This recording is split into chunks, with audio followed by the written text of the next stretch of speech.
Seeing my polling station, I'm actually the presiding officer. My polling station has moved on smoothly, and though we got an issue of BVK machines, they refused to function as we expected, but we have still managed to vote, and the voting was extremely peaceful. Like as you see, no one has got injured. So we are expecting to count our votes in, I think, a minute from now. That is exactly at 5. So we can declare the results and then we go back home as expected. So after counting and declaring the results from here, where do you take the ballot papers, the ballot boxes? Where do you proceed from here? Where do you take them? Of course, after everything is done, we are heading to the Electoral Commission, that is probably in Zimbabwe, where everything is going to be safe after here. Because we are, people around us, we expect peace, though, yeah. Okay, thank you so much. Well, our dear viewer, it is just a minute to 5 p.m. and the counting of the votes will be starting. But from the jurisdictions here, I see the different agents of different candidates, and apparently they are here to monitor this entire exercise of voting. But I will keep on camera to ensure that we take you through this process, and you can see these are the last voters that have come in, and after these voters, strictly at 5, they will start counting the votes, and this you will be watching it. This is the Zimbabwe Church of Uganda polling station, and the presiding officer has already told the people that they have closed the voting period, and now I think the next issue is going to be the counting of the votes. Well, there the presiding officer is speaking to some of his colleagues, and thereafter we shall witness the voting of the ballot papers. Now, to remind you that we are in Zimbabwe district, it's one of the areas we thought will have quite a number of issues depending on the previous history we've had with Zimbabwe, where it has been a hotspot for the people who are contesting in this area.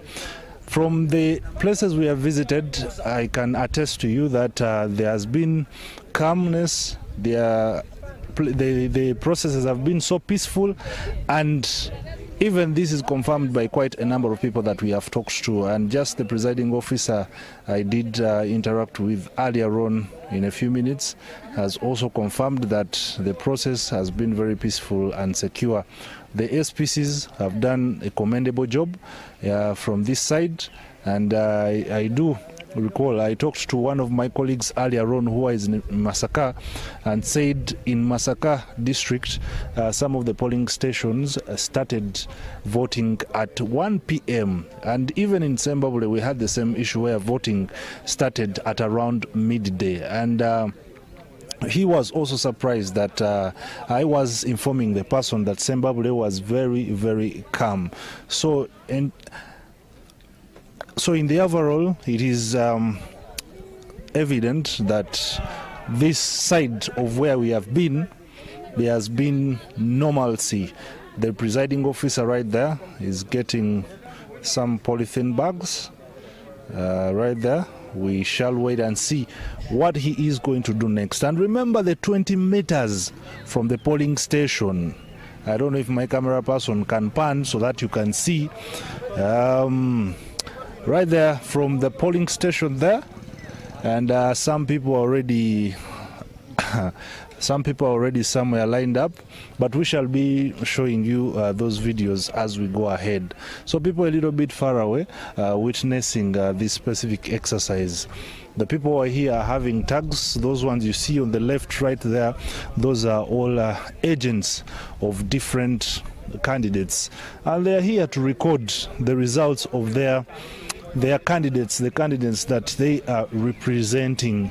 This is Zimbabwe Church of Uganda polling station, and whoever is having a tag just like the one I am having here is the one supposed to be in this place, save for the police officers who have been entrusted with this specific activity of ensuring there is peace and safety. Well, there, the presiding officer is still organizing to ensure that he starts the voting. I am told that the Electoral Commission in Kampala did have a press conference and announced the extension of time to complete the exercise from 4 to 5. And here we are, it is 5 p.m. and we are waiting to see what happens at this polling station. Now, the other thing I can as well tell you is that we were in Rwemiyaga and you realize that the voter turnout seemed to be a little bit low. And even here, when you look at these boxes, now like the box, the presiding officer right there is cutting the seals. There. Now is opening. Okay, I'll be just right here to listen to what the presiding officer is saying.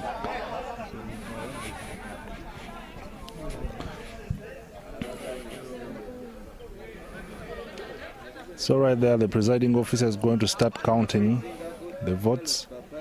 He's saying they're going to raise a ballot, and then they will put them in different sections according to every candidate. That's what the presiding officer is communicating. They are going to raise a ballot and mention who has been ticked, then gazette those ballots into 3. We have 3 boxes, the one for the presidents, the one for the members of parliament, and the one for the women members of parliament. So there, right, the 3 boxes therein. So the process begins. The presiding officer is now going to start counting. There, the first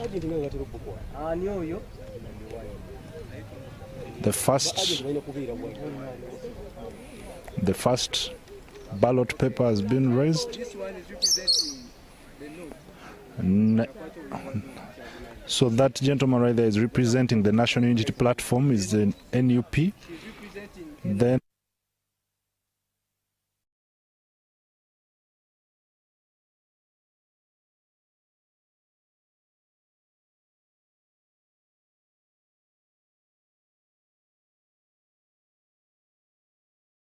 counting. So NRM, it is the lady, nope, it's the gentleman.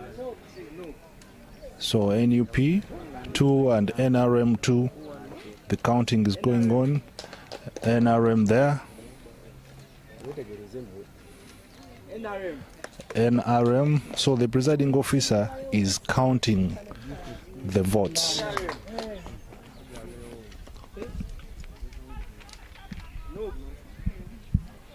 Well, the presiding officer now is counting the votes.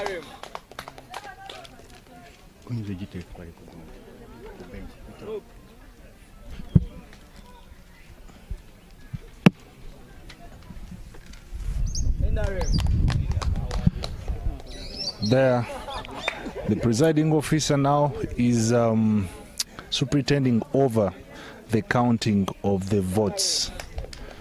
After this exercise, they will tally, they will count the ballot papers to ascertain how each presidential candidate has performed.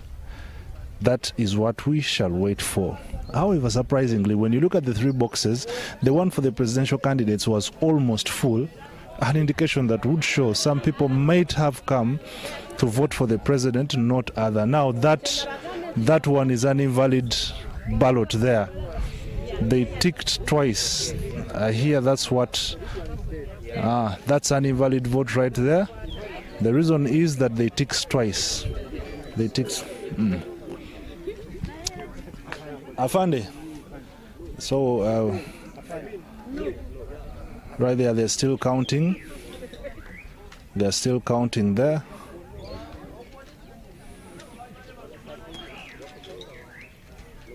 Now they are counting the box of the presidential candidates, and so far there is one invalid vote.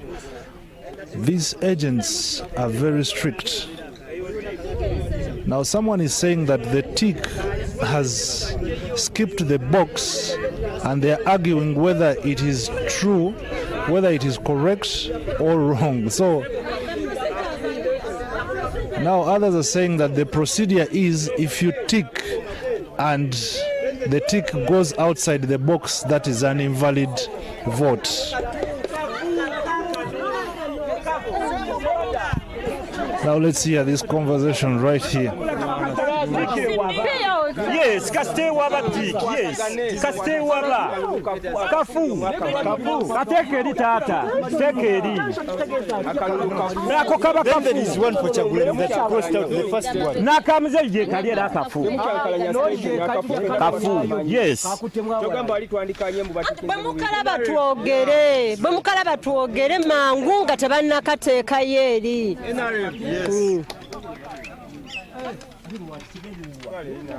No, that's why we are here to observe. Lwaki okalaba ne kagenda n'otandika complaining?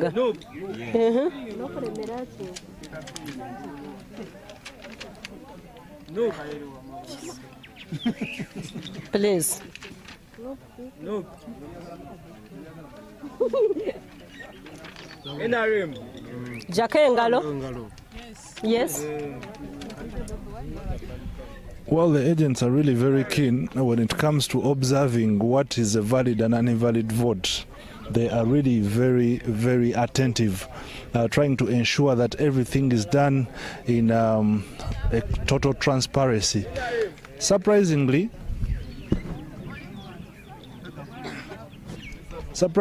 out of all the presidential candidates that are on the ballot, they're only reading NRM and NUP. You know, NRM and NUP for the presidential. Out of the 8 presidential candidates, only 2 are being read in this specific area. That is NRM and NUP.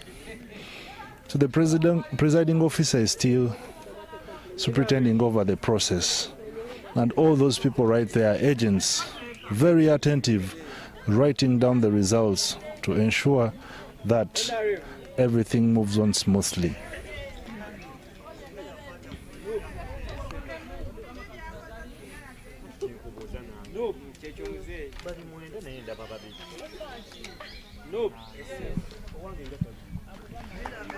So we shall keep giving you updates, but as of now, let's watch this process as the presiding officer continues with counting the votes. After counting the votes for the president, they will then proceed to the votes for the members of parliament.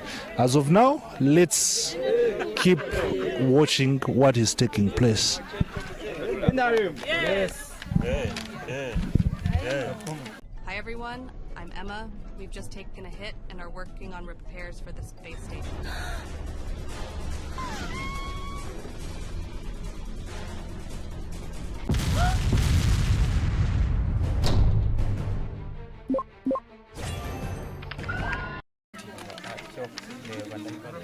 No. NRM. NRM.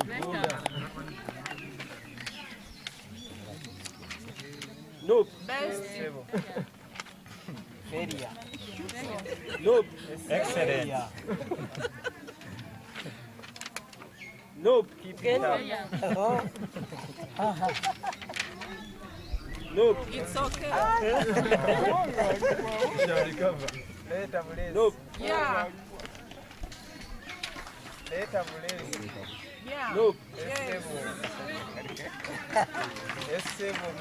Kyekyo kyennyini. NRM.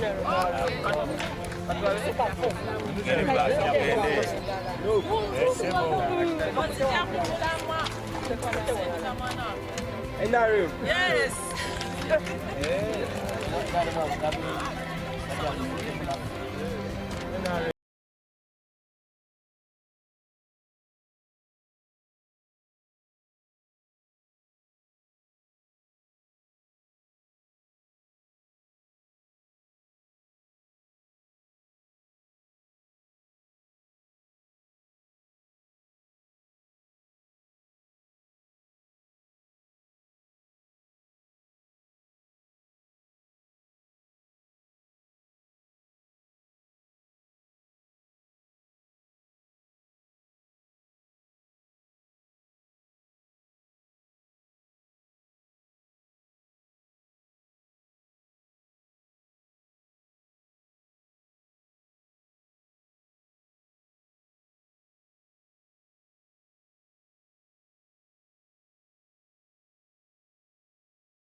TV nze Shaidat Nasaku Munnayuganda asazeewo okukozesa olukusa olumuweebwa ssemateeka ate okulaba nga agenda n'alonda omubaka gwe yeesiimidde omukulembeze gwe yeesiimidde nga takkiddwa wabula okwagala era nga amukkiririzaamu abeere nga ate amukulembera. Nze Shaidat Nasaku nkujjukiza ate era nenkujjukiza ne disitulikiti 116 mwe mubadde okulonda amagombolola gabadde 2,191 ate emiruka tubadde n'emiruka 1,717 ebyalo awalondeddwa bibadde ebyalo 7,1,214 ate ebifo awalonderwa bibadde ebifo 5,739 so n'abalonzi abaali bawandiisibwa mu nkalala babadde obukadde 21,68,491 nkulisaayo ate mu kulonda okwo n'olonda omukulembeze gwe weesiimidde. Mu studio sirimu nzeka ndimu ne munnange Kibedi Bashir okubanga ate tukutuusaako ebigenze mu maaso mu ggwanga gyesobodde okutuuka ne gyetosobodde okutuuka. Kakati sorry Bashir, nkwaniriza ku mpewo za UBC. Tugenda kuba tutegeeza bannayuganda biki ebigenze mu maaso. Wetwogerera kati okulonda kuwedde era mu bitundu ebisinga okubala obululu kutandise ebyo ebitalimu bantu bangi naye ebirala ebirimu abantu abangi oba oliawo tebinnaba bingi ebigenze mu maaso. Okulonda kwatandise kikeerezi wakati mu kusoomooza twebaza bannayuganda okubanga ate basobodde okwettanira okulonda yadde nga ebyuma bikalimagezi byagenze ne bifunamu okukyankalana mu bitundu ebisinga okwetobera eggwanga ne baddayo eri ku nkola eri ebaddewo ey'okulondesa. Kati munnayuganda obadde osobola okumusiigira ekifaananyi ku buli kimu ekigenda mu maaso. Weewaawo nkwaniriza atulaba nze Kibedi Bashir Magola yakutegeeza nti olunaku olw'15 mu mwaka gwa 2026 lunaku lwa byafaayo mu ggwanga Uganda nti buli omu agenze n'atuukiriza obuvunaanyizibwa obumuweebwa ssemateeka obw'okulonda omukulembeze gwe yeesiimidde nga takakiddwa. So okulonda nga bw'ogambye kutandisa ekikeerezi, of course wabaddewo ebisoomooza wano ne wali naye nga ebintu bigenze nga bitereera. Ekisinze okumalamu abantu amaanyi nti obuuma obwandibadde bulina okukozesebwa mu kulaba ani ali mu lukalala nga tetunudde mu mpapula bino ebyaffe ebyekizeeyi ebya analog tugenze okumaliza nga obuuma bugaanye okukola ne tuddayo ku nkola eri ey'edda. But all in all bw'oba wetegereza ebitundu ebisinga abantu bagezezaako okubanga bajja mu bungi okulonda. Naddala wano mu Kampala abantu bettanidde okulonda kuba ssaawa eziweredde 12 olmost abantu abasinga babadde batuuse ku bifo we balondera nga baagala ssaawa egenda okuwera emu erambikibwa mu ssemateeka we babadde balina okutandikira okulonda nga we bali. Unfortunately nti obudde bumaze ne bukola ki ne buddukamukko. So kyenyinza okugamba kiri kimu nti bw'oba weetegereza akalulu kano bw'okageraageranya ne ku bulwa obuze bubaawo, of course bino ebisoomooza bigenda byefaanana kubeera ne ku mwaka guli twalinawo okusoomozebwa mu byuma ebyali bikozesebwa mu kulonda. Bw'oba weetegereza era kizeemu n'omwaka guno. Ekisinza okunsanyusa kibadde kimu nti at least buli polling station buli kifo awalonderwa ebikozesebwa bibaddewo mu budde. Ekyo eyebadde plus ya electoral commission omulundi guno kuba oli twabeera n'ebitundu ebyafuna obukongo obulondebwako ku ssaawa 6 gw'emisana naye at least leero ezo issues tezibaddewo mu ggwanga nti ebikozesebwa mu kulonda byatambuziddwa mu budde era ne bituuka awo obulina okukozesebwa.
Agi, which camera? Okay.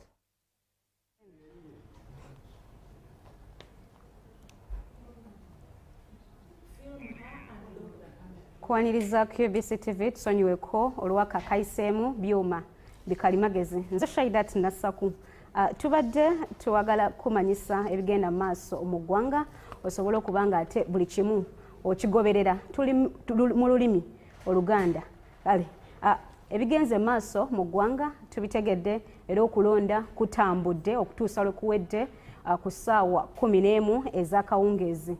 Bannayuganda ekinsinza okunsanyusa nti bajjumbidde naye okusingira ddala njagala bakulisaayo kwetaba mu kulonda kubanga lukusa olubaweebwa ssemateeka okulonda abakulembeze bemwesiimidde bemweyagalidde bemukkiririzaamu ate oba oliawo bemulinamu essuubi nti bagenda kubaweereza. Nkujjukizaako nti ebifo ebibadde birondebwa olunaku olwaleero kubaddeko eky'omubaka omukazi akiika obutereevu mu lukiiko lw'eggwanga olukulu osobola okugiyita Parliament, kubaddeko ekifo ky'omukiise mu Parliament ate n'ekifo ky'omukulembeze w'eggwanga.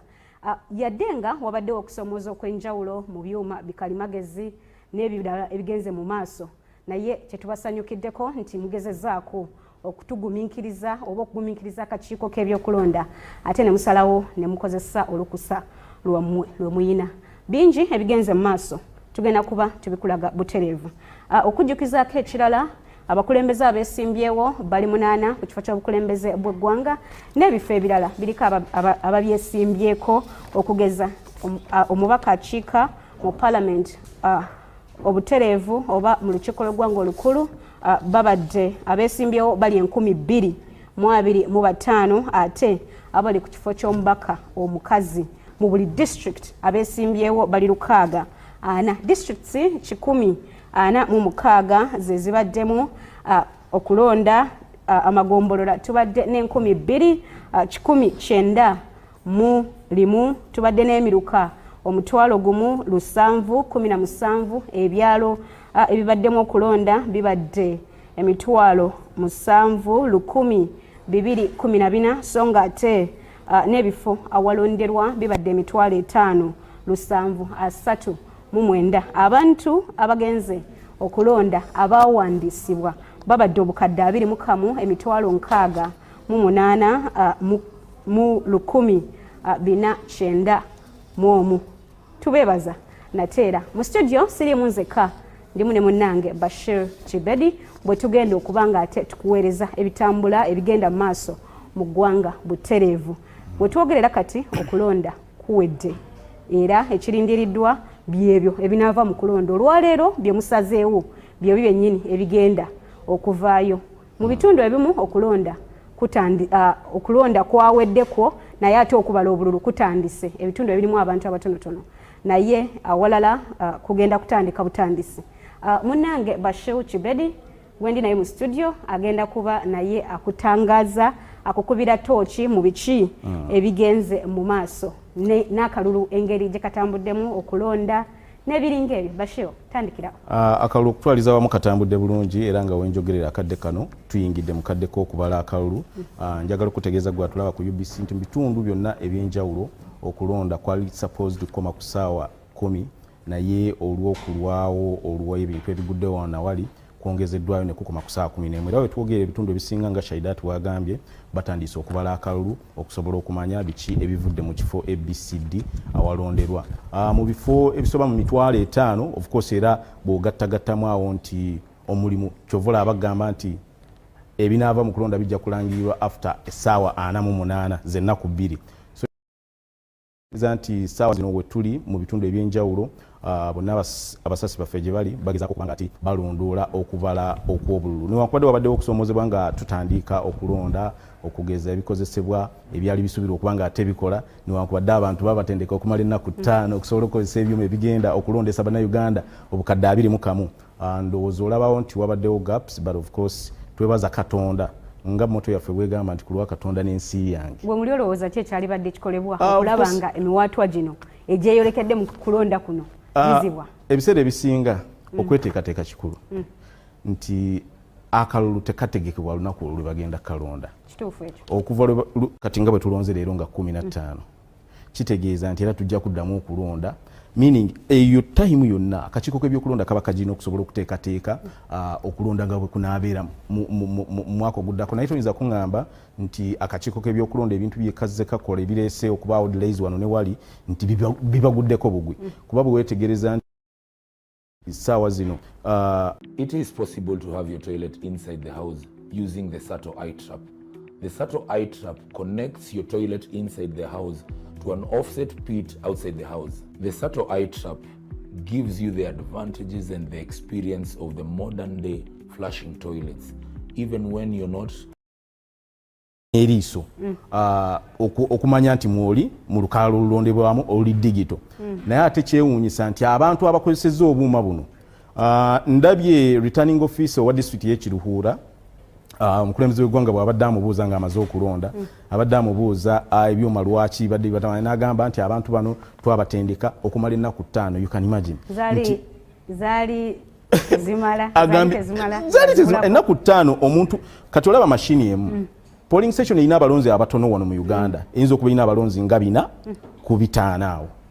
Kati kitegeeza nti eno mashini eba egenda kukola ku bantu abasoba mu 5, meaning omuntu agenda ogikozesa alina okubanga talina magezi gagikozesa gokka, naye just in case egaanya okukola alina okuba n'obwongo obusobola okutroubleshootinga n'ategeera nti kati wano kino kye nnina okukola okusobola okuteeka ebintu mu layini. Bw'oba weetegereza nti n'abaana bano ababadde ku ground ababadde balondesa abo nabo basaasira nti omulimu gubagezzeeko. Imagine nga gwayimidde mu maaso g'omukulembeze w'eggwanga n'omugamba nti teekako olugalo omulundi ogusooka n'ateekako ogwokubiri n'ateekako ogwokusatu. Sometimes ne pressure ebaawo, naye ekirungi nti bamaze ssentebe w'akakiiko k'ebyokulonda omulamu Simon Byabakama amaze n'avaayo n'agamba nti kye tulina okukola ssaawa zino kwe kubanga ate tudda ku nkola eyaffe. Bino ebyuma akadde bwe kanaaba katuusa akatuufu tujja kuddamu tutendeka abantu tomanya 231 tujja bikozesa. Nze oba oli awo eddibu lyendabye akakiiko k'ebyokulonda oba oli awo kalemereddwa okukola obulungi omulimu gwako naddala ku kyuma kino ekya biometric kit olw'ensonga nti tubadde n'okulonda okw'enjawulo. Okugeza twalina akamyufu ek'ekibiina kya NRM, tubadde n'okulonda okuzze kugoberera kuno okwaddala okw'amaanyi okwetoloola eggwanga. Oba oli awo akakiiko we kasuula step kwe kuba nti tekasobola kugezesa buuma buno mu biseera ebyo okukakasiza ddala nti singa wabaawo ekiremye wano bwe tukola, kubanga emabega kaawo akakiiko k'ebyokulonda bwe kaali kajja okusomesa bannayuganda n'okubamanyisa engeri akuuma kano gye kakolamu, katutegeeza nti tebeetaaga internet okukola. Ne batugamba nti buli kifo awalonderwa bataddewo obuuma 2, nti akamu bwe kafa nga bakozesaako okubiri. Ebyembi nti obubiri bwonna tebwakoze, wabula bwe nabuuza okumanya nti singa ebyuma bino bifa oba oli awo akaddukanya n'afunamu obuzibuzibu oba okusoomooza okutali kumu, basobola kweyongerayo batya ne batugamba awo okulonda kuba kukomye. Naye nsanyukidde nnyo akulira akakiiko k'ebyokulonda Justice Simon Byabakama okubanga avuddeyo mu mangu ne mu budde ate okutegeeza munnayuganda n'okumubuulira ekyo ekyokukola nti kakati tuzeeyo gye twatandikira mu nkola enkadde ate n'okubongerezaayo ku ssaawa oba oli awo kuba obudde bungi bwe bamaze okuva bwe bazze saa 12 okutuuka ssaawa 4. Ebiseera ebisinga okulonda buli lwekubaawo mu ggwanga wabaawo ebintu ebituuka byoba teweetegekedde. Remember nti akakiiko k'ebyokulonda kayinza okuba nga tekaweza abakozi 100 naye nga kalina okulondesa bannayuganda abasukka mu bukadde 2. So sometimes omulimu era gugejjamukko naye era nga bwe tuba tuzeeyo ku kiri nti singa beeteekateeka mu budde ne bakola ebyetaagisa mu budde, ndowooza ensobi ezimu zandibadde zikendeezebwako kuba ssentebe w'akakiiko k'ebyokulonda Simon Byabakama azze ayogera. Nze ndabyewo ebintu bingi akakiiko k'ebyokulonda we bifayirinze. One, nti bw'otunuulira kye bayita civic education, akakiiko k'ebyokulonda ku mulundi guno tebasomesezza bantu kimala. Bagenza okuva kutandika okusomesa abantu ng'obudde buyise. Ne batakoma ku ekyo nti ate n'abantu abagenda okulondesa abantu nabo ne bataweebwa budde bumala kubanga batendekebwa okusobola okukola omulimu guno obulungi. Naye ekirungi bannayuganda nti beewaddeyo ne beeyiwa mungi ne bagumiikiriza ne bagenda ne balonda akalulu kaabwe ekyo nno kiraga mwoyo gwa ggwanga kubanga omuntu okutuula essaawa 5 ng'ebyuma bikyaba kyankalanyeko buvunaanyizibwa bwe okulonda era ndowooza mu Uganda twetaagawo etteeka ng'omuntu bw'agaana okulonda tumusiba wiiki nga 2 munasiba bameke kubanga lena munateeka ssemateeka w'eggwanga akuwa obuyinza okugenda okulonda ekyo kituufu naye tekyeyagalire kalulu tekali mu kyeyagalire kati bwe banayongeza sukaali ng'ogamba mu lwaki bongeza sukaali nga tewalonda oba oteekeddwa okwenyigira mu kulonda. So wamu n'ensonga eyo twagala ate okuwulira ku bigambo by'omukulu Simon Byabakama oluvannyuma lw'okubanga ate yayimiriza enkola eri nga bwe tulinda abasasi baffe okubanga ate batuweereza ebiva mu bitundu batandise okubala akalulu. Twagala okuwulira ku bigambo by'omukulu Simon Byabakama w'akakiiko k'ebyokulonda. Bakitegeeza nti ni byonna ebibadde bigenda okuddirira bijja okukolebwa nga essaawa 11 zimaze okukola ki okuwera oba okuyita. N'ekyo kyobola tugamba nti lw'okuba nti eddembe ly'abantu kintu kikulu nnyo, obuyinza bw'abantu buli mu ssemateeka bukulu nnyo, obwo bukulu nnyo okusingira ddala n'ebintu ebirala byonna.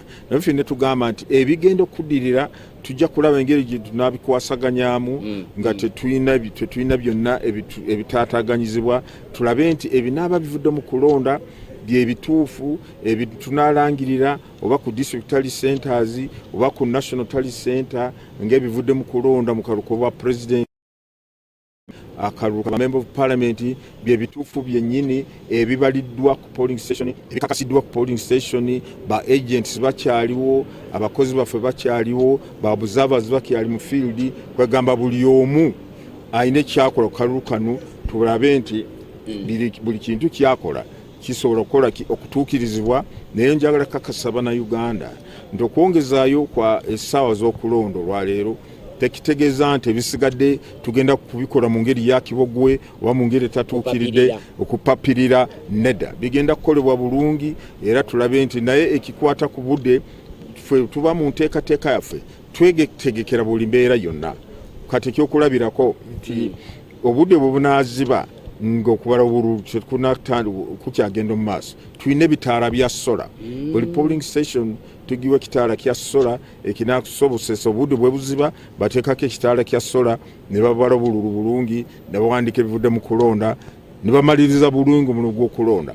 Teri kupapa, teri okusala ekkoona.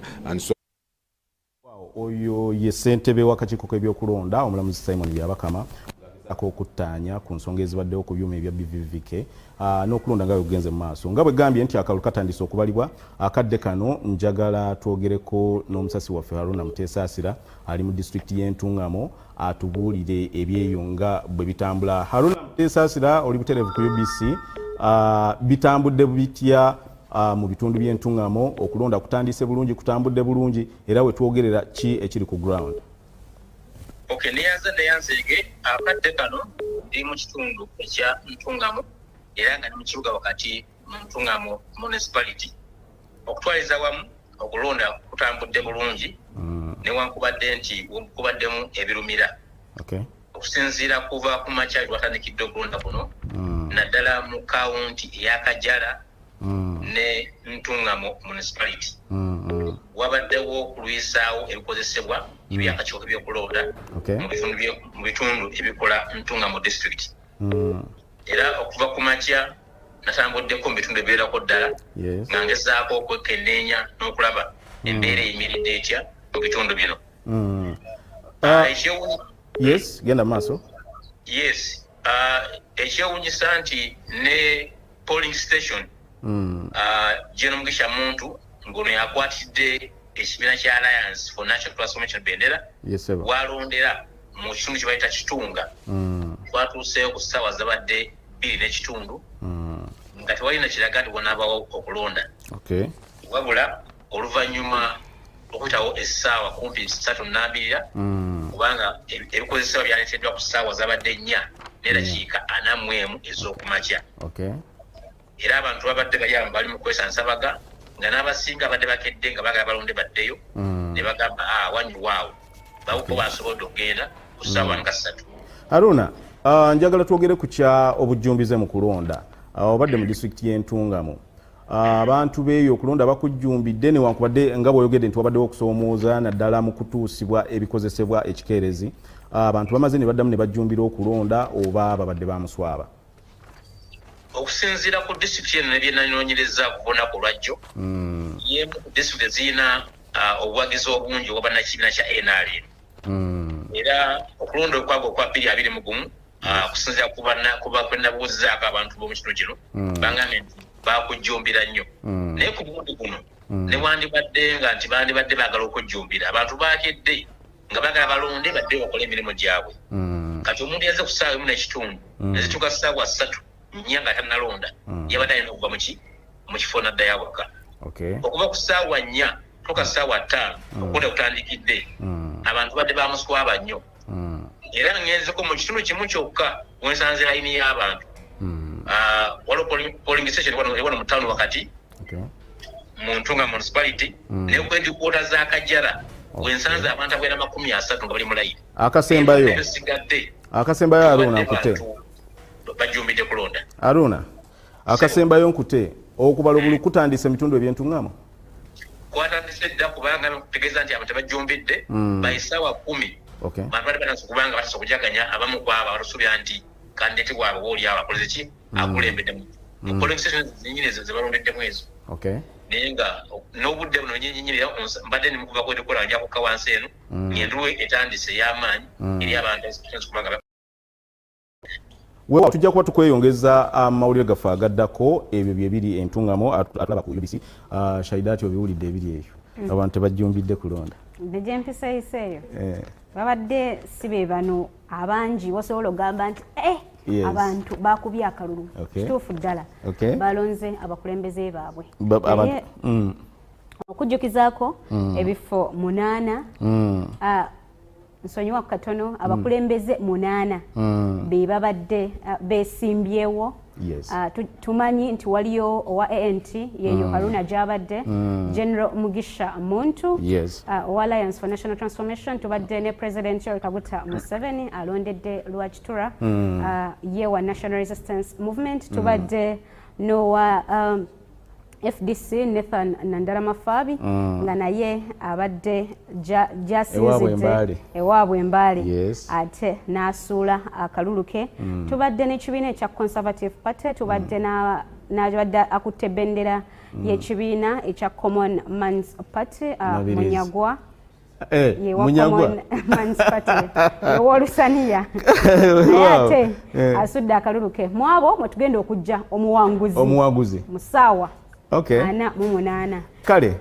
njagala twogereko ne munaffe Sula Kagugube ali mu bitundu by'Entebe atubuulire okulonda nga we kutambudde erudde eyo.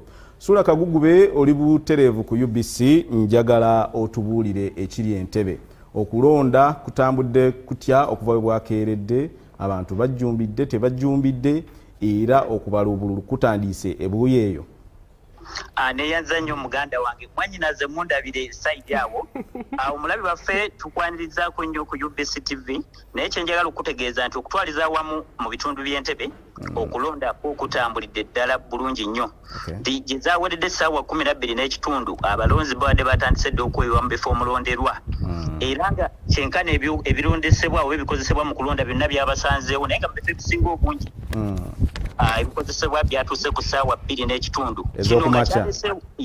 ez'okumakya kino ne kireetawo okukandaaliramuko so ng'abalonzi mu bitundu bino batuuse ate ne batandika okwewunya ate lwaki okukandaalira kuno kuzzeewo ng'ate babadde basazeewo keera okolaki okulaga obwagizi bwabwe eri abo be beetaaga ku Children's Park Entebe okulondayo kwatandikidde ddala leeti nno kyenkana ssaawa 4 eyasudde akalulu yatandise ssaawa nga 4 n'eddakiika 6 nekino kyaddiridde ate oluvannyuma lwa abakakiiko k'ebyokulonda saako n'abakulu mu munisipaali y'Entebe okwesogga akafubo okusalawo ku ki ekyokukola kubanga obuuma buno bwe bayita biometric machines bwabadde bugaanye okukola so ne bavawo n'eddoboozi eryawamu ne bagamba katukozese enkalala z'abalonzi okwekebejja oli kasajja n'akakonge ke asobole okukola ki okulonda ku polling station eno yennyini eya Children's Park n'omu ku beesimbyewo Shaka Stephen Gashaija ali ku kadi ya NRM wakubidde akalulu ke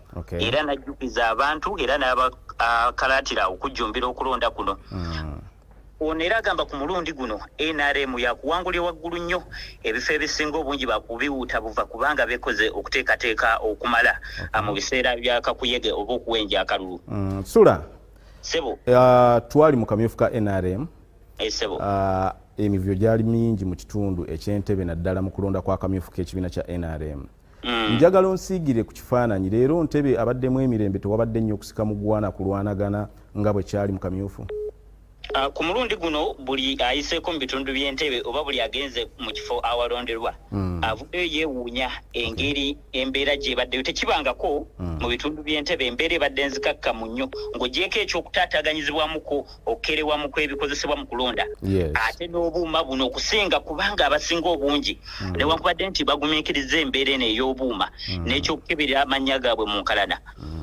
Naye ate abamu ku bo bagenze batolotooma nga Sseggwanga enywedde amazzi amanaabe mu kukyalo kwekulidde nga bagamba ate akakiiko k'ebyokulonda katugamba tugenda obuuma buno bugenda okukebera mu lukalala kakebere ne density y'omuntu ono okumanya nti ddala mutuufu aze ne density. Kale naddala ab'oludda oluvuganya bakubye akalulu naye ne bagenda nga balina akabuuzo awo era ebibuuzo ebisinga obungi babikira akakiiko ak'ebyokulonda. Okuggyako kye njagala okutegeezaako muganda wange n'omulabi waffe ategeere nti municipali y'Entebbe eno ekolebwa divisions 2. Ku division oli kuno kuliko division A ne division B. Zino nno zonna nga zirina ebyala 24 n'ebifo omulonderwa 72. So abalonzi abamanyiddwa aba bawandiisibwa oba bali mu register y'akakiiko k'ebyokulonda emitwalo 68. Naye mu municipali eno okuvuganya okw'amaanyi kuli wakati wa muna NRM Shaka Stephen Gashaija agikwatidde ebendera ne munnakibiina kya National Unity Platform Nabata Joyce Namuli saako n'omubaka Michael Kakembo Mbwateka Mwasalungu mu kiseera kino nga embaka aliyo w'ekibuga ky'Entebbe naye oyinza okulowooza nti ono ayinza okusanga akaseera akazibu kubanga abalonzi b'Entebbe bano omanyi muganda wange bazibu nnyo balina okulondalonda engeri gye beerondalondamu engeri gye yagira ku kadi ya Nuupu mu kalulu akawedde ate n'asala eddiiro nadda abalonzi nno munnange bw'otunuulira Sula oba totandise kufuuka mulamuzi sifuuse mulamuzi mbadde nkwebye naye eyo katukuddalyo sofa municipali y'Entebbe bweri naye njagala okutegeeza muganda wange ng'ovudde mu Ntebbe ate ku muliraano wano Busiro South oba Busiro y'Amaserengeta eyo yenno muganda wange nene kubanga ekolebwa amagombolola 4 kuno nga kuliko kajansi gy'olaba erimu ebifo awalonderwa 131 ne mubeera mu Katabi Town Council mu Katabi Town Council mu ne wabeerawo ebifo awalonderwa 144 ate uko kwotadde Kasanje n'ebifo omulonderwa 46 saako ne Bussi eri mu bizinga eyo side eyo kakati neno waliyo okuvuganya abavuganya bawererako ddala nno bwetandika obba kumenyera omuwendo guyinza obutaggwayo funzaamu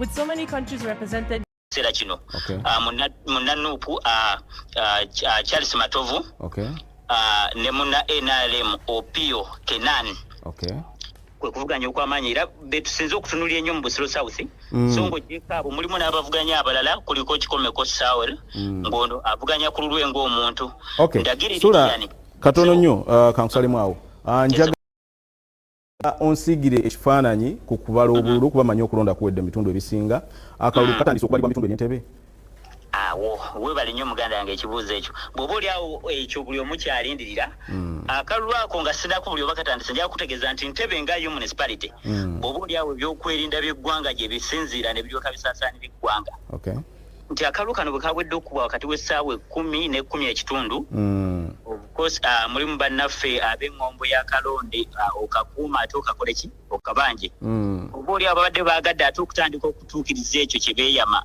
naye ab'ebyokwerinda babagudde mu buufu era babatutte n'ennabo gise mufungize so oluvannyuma lw'eddakiika nga 3 embeerezze mu nteeko era wenjogerera aba agenti baba beesimbyewo oba ba candidate bebakkirizibwa mu bifo awalondeddwa akalulu kano era nga okubala akalulu kutandise naye nga embeera ya bwerinde nnyo okusingako nga ne bwe gubadde emisana bweno so embeera ya bwerinde nnyo newankubadde nti tewaliwo kajagalalo konna naye nga okutandise muganda wange weewaawo tweyanyiza nnyo Osula Kagugube weebale nnyo weebalire ddala ndowooza ebifa mu municipali y'Entebbe obitegedde Osula Kagugube asanyusizaako ekintu kimu kugamba nti waliwo abadde basuubira okukabanja abakalonze ate oba oliawo ab'ebyokwerinda ne babanguyira ne gye mbadde ntambulira eyo obudde obwokulonda okulonda kubadde kukyagenda mu maaso nga waliwo obujagalalo bangi ababadde bakola ki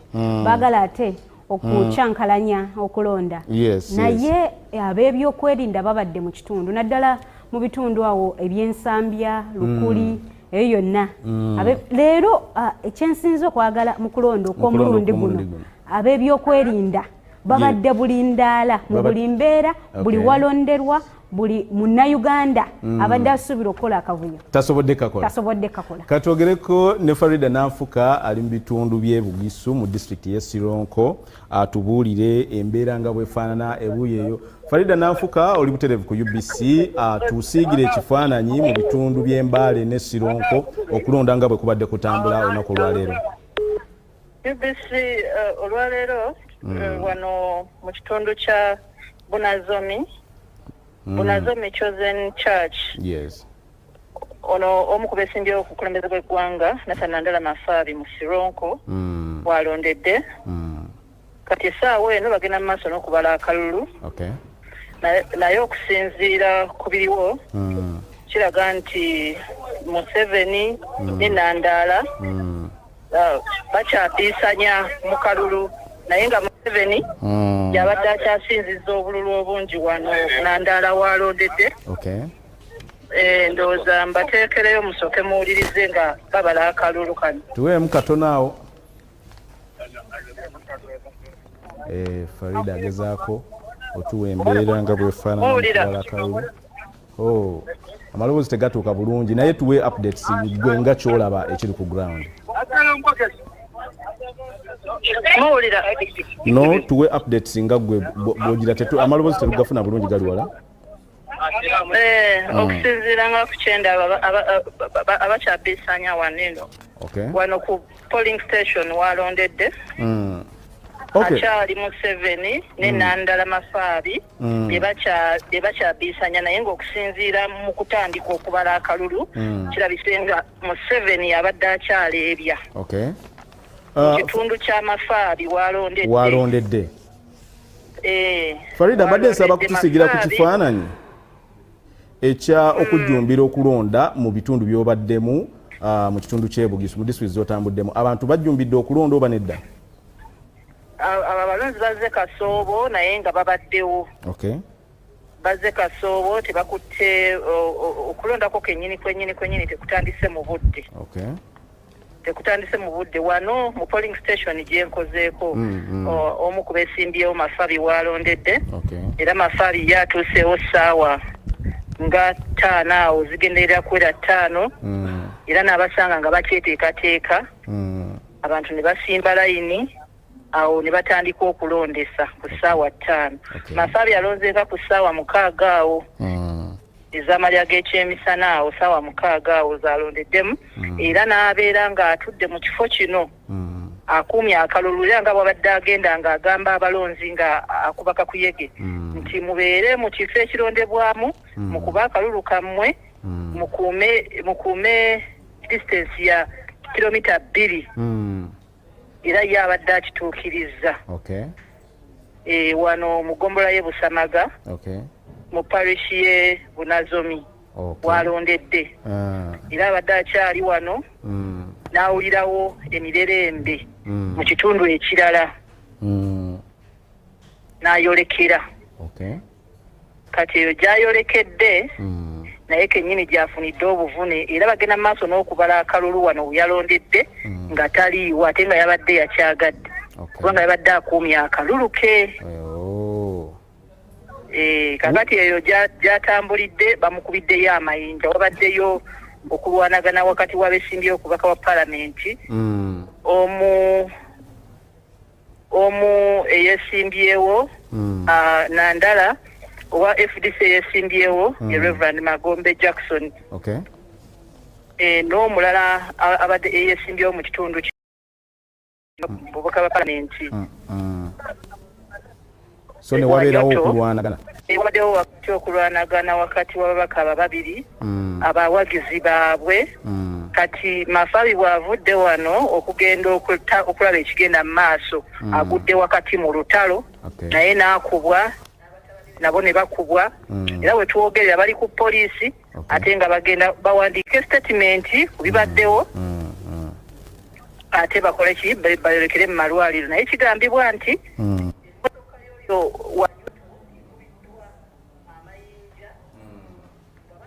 okuba nti abadde agenda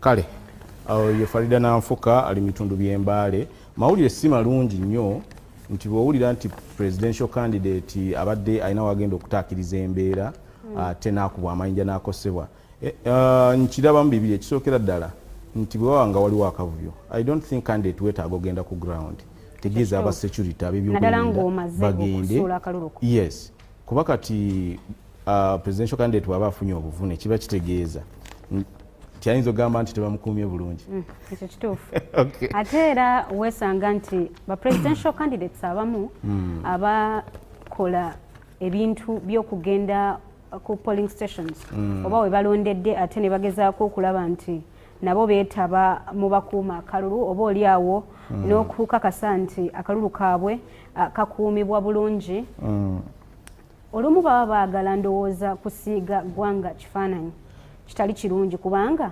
omuntu ng'oli mu kifo ekyokukulembera eggwanga eyo si yeyalibadde enkola omanyi akalulu ebiseera ebisinga kanjawulo ate ekitundu ky'ebugisu nkyogerako lwakuba nti nali nkiwangaaliddemuko nti abantu b'ebugisu bali so aggressive nti be bantu ebyabwe oyinza nobasanga ku malwa ne beekwata ebitogi ne beenyolanyola awo lwaki ate nga amalwa gatabaganye yes so kati obuzibu obuliwo nti ne mwami Nandala Mafabi yenga y'omuntu ekyokuba nti avamu ekyo ekitundu ekyo tekimutaliza naye kye tusaba nti ekisinga obukulu gy'emirembe gwe candidate bw'onaakuma omuliro mu bantu balwanagane fine abantu bano gwogenda kuva bona oba owangudde ojje Kampala otule mu parliament bano abantu bagenda sigala ku kyalo nga bakima ku borehole yemu amazzi bagenda ku luzi lwe lumu batuula mu nkiiko z'ebyalo oluusi nga tolinayo so nze mbadde nsaba tukulembeze mirembe ebiseera bisinga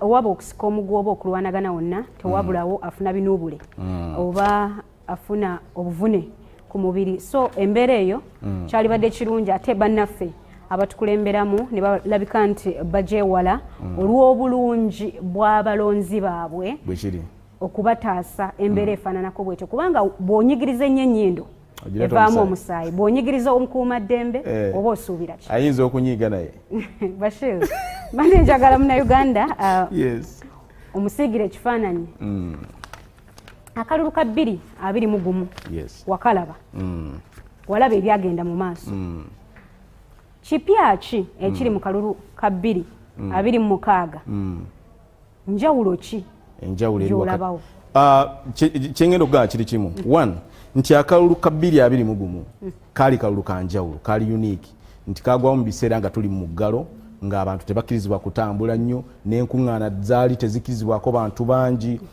bw'oba weetegereza nti n'okulonda kwennyini amateeka gaali mangi toyingira polling station nga tolina masiki sanitizer yaliwo n'ebintu ebirala ebiringa ebyo so oba weetegereza ku mulundi guno nti abantu bonna abagenza okulonda tebabadde wanna kibakugira kugenda kulonda ekyokubiri nti buli anoonya akalulu aweereddwa that platform okutambula asobole ogenda okutuuka ku mulonzi we waali asobole okugyayo akalulu ke ate bw'oba otunuulidde akalulu ka 221 nti bettanira nnyo enkola ya digiti n'ennoonya gye baali bakanoonyaamu teyali ng'eya luno nti abantu tebaatuuka nnyo ku bantu ku luno babadde nju ku nju so kati wano mubaddemu akalulu ka nju ku nju nga bw'otunuulira waneeno mu Kampala naddala wano mu Kampala Central abeesimbyewo basanga wansi eyo mu Kisenyi obasanga Kawempe obasanga so nze ndowooza akalulu kano kafaananye ng'obululu bwe twandyetaaze mu ggwanga nti okubeera n'akalulu nga tewali mbeera yonna eyinza batataaganya, eyinza kulemesa muntu kulonda, eyinza kulemesa muntu kunoonya kalulu ke. So nze ndaba nga kabadde kanjawulo mukko. Ate ku mulundi guli abakulembeze abaali beesimbyewo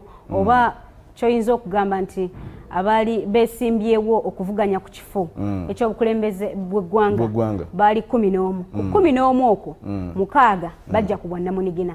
Ku mulundi guno kyetutalabye nti buli azze okwesimba ku kifo abadde agira mu kibiina ekimutaba.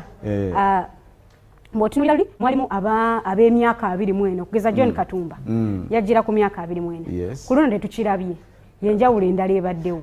Nze kisinze okunnuma oli mukyala enjawulo gye nandibadde nsooka okwagala okulaba nga you observe si bibiina bya bufuzi nti temulimu mukyala. Anti neluli omukyala yajja. So ekyo kituufu naye mu nkola y'ebibiina by'obufuzi oba weetegereza abantu abayiwandiisa nga baagala okubeera okwesimbawo ku bukulembeze bw'eggwanga basukka emitwalo basukka 20. Naye ekizibu ekiri mu kwesimbawo ku bukulembeze bw'eggwanga nti oba oteekeddwa okusolooza emikono okuva mu disitulikiti zonna mu ggwanga. Kitegeera. So abamu bayinza okuba nga balina obusobozi bwa ssente emikono ne gibula.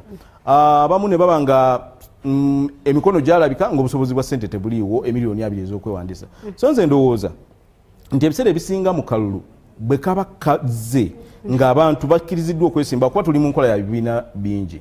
So wanga temuli independent yasobodde kujja I am happy nti ebibiina ebyenjawulo bisobodde okuexpressinga their ideas and ideologies era bagezaako kola ki okubanga banoonyeza akalulu bonna batambudde kuba ne Kasiba Ntemulaye ng'atambula. Gwe tolowooza nti abajjira ku bwannamunigina baba oba oliawo olumu baba baagala kutaataganya bululu oba oliawo abantu bangi oli abeeraawo nga takkiriza mu ndowooza ya NRM, takkiriza mu ya FDC, takkiriza mu yani yenna naye nga ye kyayagala aba ayagala ekintu kimu kubanga akola ekyo ekibiina kye kikola ki kyekyagala. So waliwo abantu abatakkiriza mu bibiina bya bufuzi era tebaagala kola ki nga tebaagala ku associating with political parties. Kuba ebiseera ebisinga ebibiina ensomesa yaakyo n'ebyekikulembeza n'ebyekigamba abalonzi oba abalonzi oba abawagizi b'ekibiina olumu bitera okuviirako embeera eyinza okyankalanya eggwanga naddala mu byokwerinda. So nze ebiseera ebisinga sikkiriza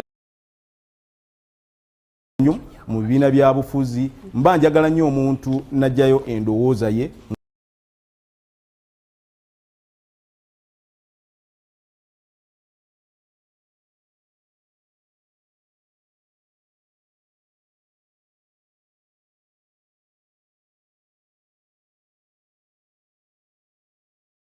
yisiimidde ng'omuntu sigamba nti omuntu oyo agenda kukola ki agenda kukeera ku makya agenda alonda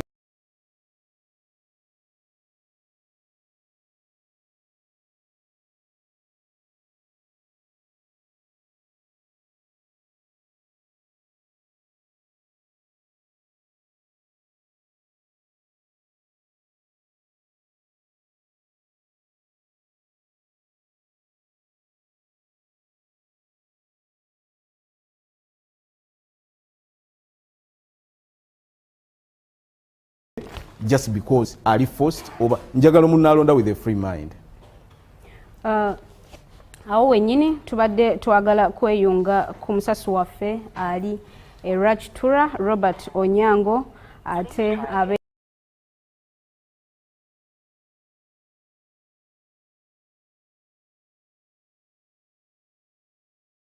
nga atubulira ekigenda maaso ebyembi tetunaba kusobola kumukwasa naye we tumufunira tugenda kuba tubamanyisa ebigenda maaso omukulembeze w'eggwanga gyalondedde na biki ebifaananako bwe bityo. Robert Onyango akadde konna agenda kuba atweyungako yadde ng'essaawa zino tukyagezaako okukakasa nti tumufuna ku lukomo lw'essimu atubuulire biki ebigenda mu maaso. Omanye embeera yakanayo kyani ey'okubala obululu. Ssaawa zino abantu abali mu field babeera batambula so tomusuubira ate jjukira n'abamu kati bali mu byalo network sinzibu. So embeera bwetyo bwetambula akyatulaba ku UBC tugezaako okutegeeza ebyo ebigenda mu maaso mu ggwanga.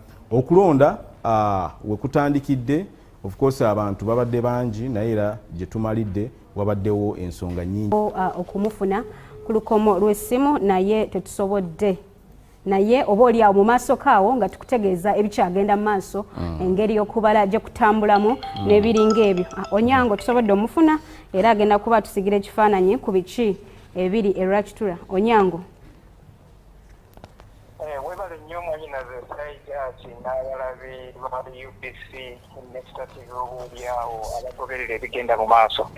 Nga bw'oyogedde nkyali wano mu kitundu eky'Ekirukura okusingira ddala amakanda twagasimbye Rwakitura nga wano omukulembeze w'eggwanga wendi ku ssomero lya Ruharo High School we yakubidde akalulu ke enkya ya leero. Oba oli awo bwe twogerera kati Saidi ati abalabi baffe nnyinza okubategeeza nti ebivudde mu kalulu akakubidde olunaku olwaleero bimaze okubalirwa wano ku ssomero lya Ruharo polling station ey'e Rwakitura nga wano omukulembeze w'eggwanga waalondedde. Njagala okusigira ekifaananyi nti Pulezidenti we Kaguta Museveni mu byakalangirirwa era ebyenkomeredde awangudde wano n'obululu 589 olwo nno ne wabaawo obululu 5 obufudde. Bali abalala abeesimbyewo oyinza okumbuuza bakoze batya. Njagala okwanguyizaako nti ku wano tewaliiwo mulala afunyewo akalulu okuggyako Pulezidenti we Kaguta Museveni. Munjogera ennyangu nti obwafudde businze obwabo abadde bavuganya mwami Yoweri Kaguta Museveni era ng'obululu bwonna nga bw'owulidde nkugamba nti 589 bwonna bugenze wa candidate ow'ekibiina ki NRM Yoweri Kaguta Museveni era nga okulonda okwo kutambudde kati nno tuli mu kubala obululu bwa babaka ba paalamenti era ng'ate wano nawo tuli mu kubala bululu. Osobodde okumanya omuwendo gwasinze gwafunye?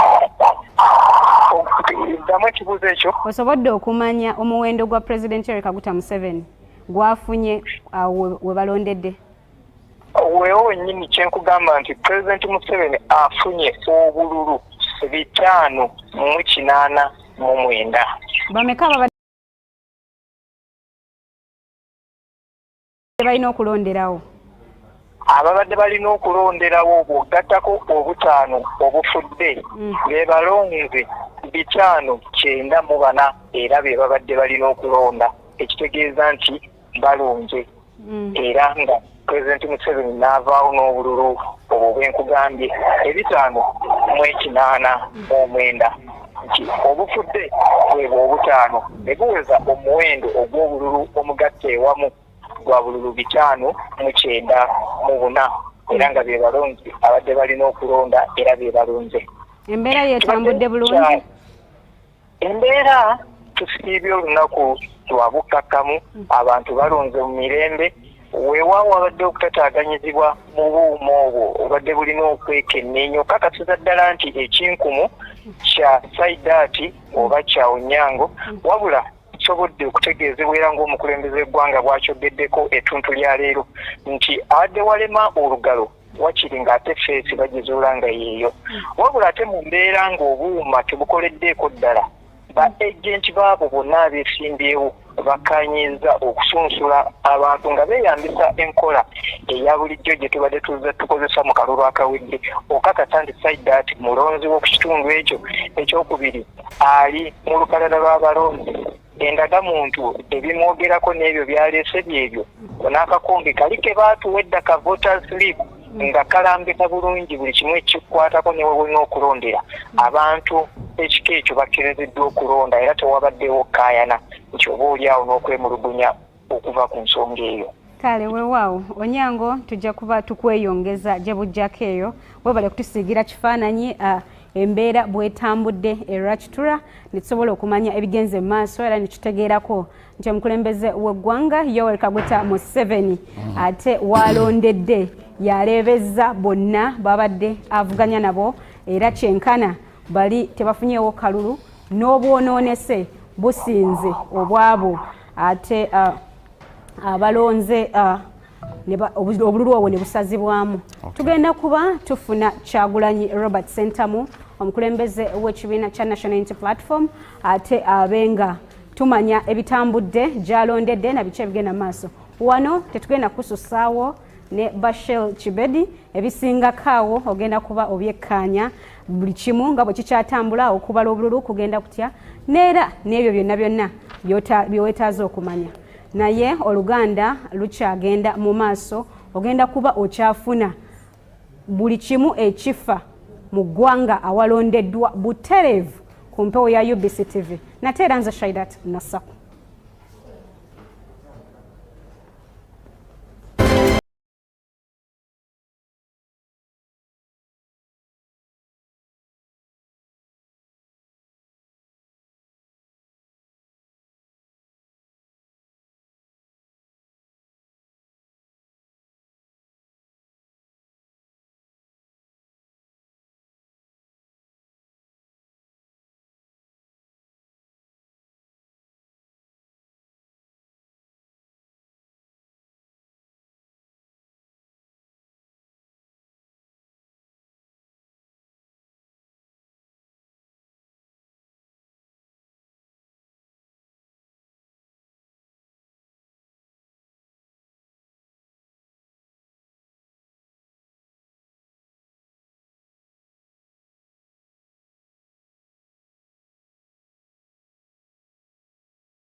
nkulisaayo nate bannayuganda bonna okuva mu bitundu by'eggwanga ebyenjawulo abakedde olunaku olwaleero ne bagenda okusuula akalulu. Nkujjukiza nti olunaku olwaleero kulembeze w'eggwanga n'omubaka akiika obutereevu mu paalamenti n'omubaka omukyala akiikirira omubaka omukyala ku disitulikiti.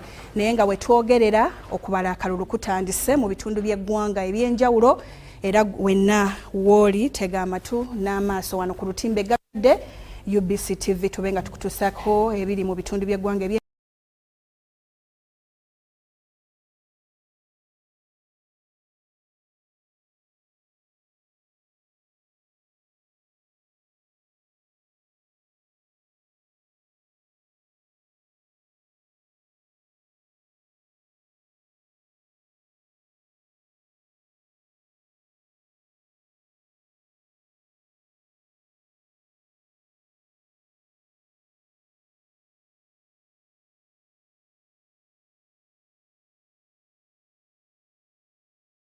njawulo ng'okubala ebivudde mu kalulu kugenda eyakedde n'ogenda okulonda by'otabadde by'otalabye ogenda kuba obiraba wano. Kati nzikiriza ntandike n'akutte bendera badde by'otalabye ogenda kuba obiraba wano. Kati nzikiriza ntandike n'akutte bendera y'ekibiina kya NRM ku bwa pulezidenti, naye olunaku olwaleero akedde n'asuula akalulu ke ng'era akasuulidde wali mu disitulikiti y'e Rwakitura ku Karo High School polling station, era nga bamutaddeko akuuma akakozesebwa okulonda. Oluvannyuma ne bamutangaaza amaaso, akuuma ne kamutegeera nti ono era katulabe gwe baddeyo.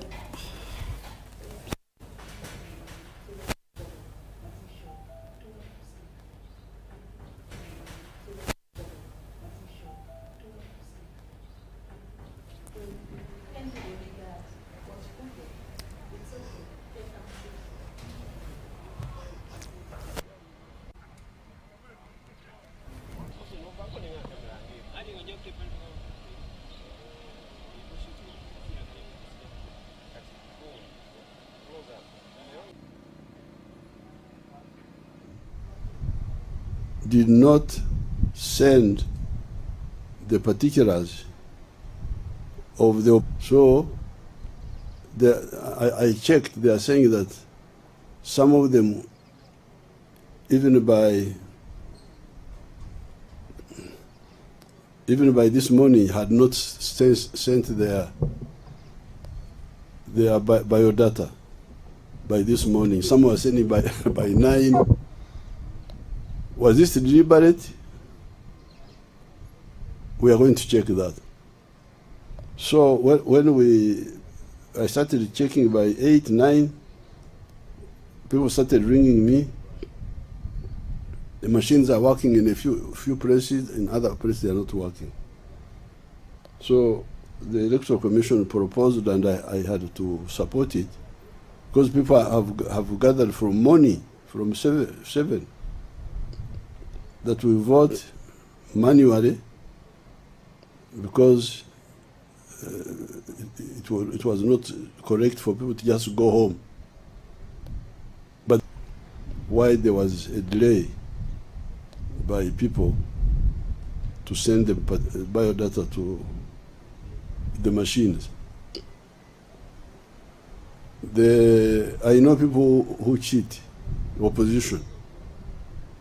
Last time they got 2.7 million votes by cheating. But this time we are also very, very alert.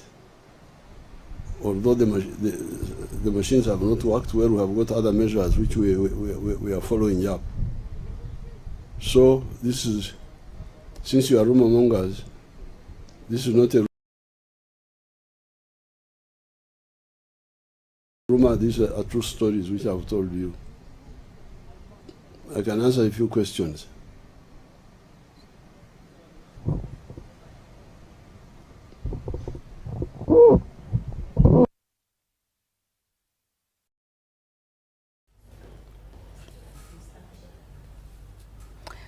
butereevu kakati oyo nno yakutte ebbendera y'ekibiina kya NRM olumaze okusuula akalulu ke n'ayogerako ne bannamawulire. Ye akutte ebbendera eya Revolutionary People's Party Frank Aburira naye asudde akalulu ke ng'akasuulidde Ndeeba era tutegeezezza embeera bw'eyimiridde katumulabe.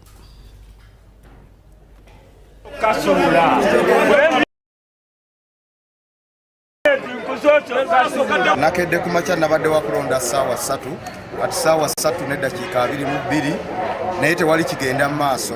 Tuse ku polling station yange mu Ndeeba wano katale k'Ekibuye Kasumba zone naye tewali kitambula okusinziira ku mateeka g'ebyokulonda. Essaawa zino abantu bandibadde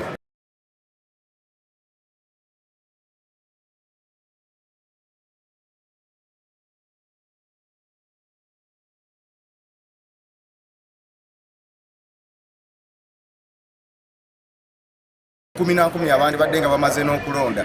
Tewali yalonze, tewali gwe baverifyinze.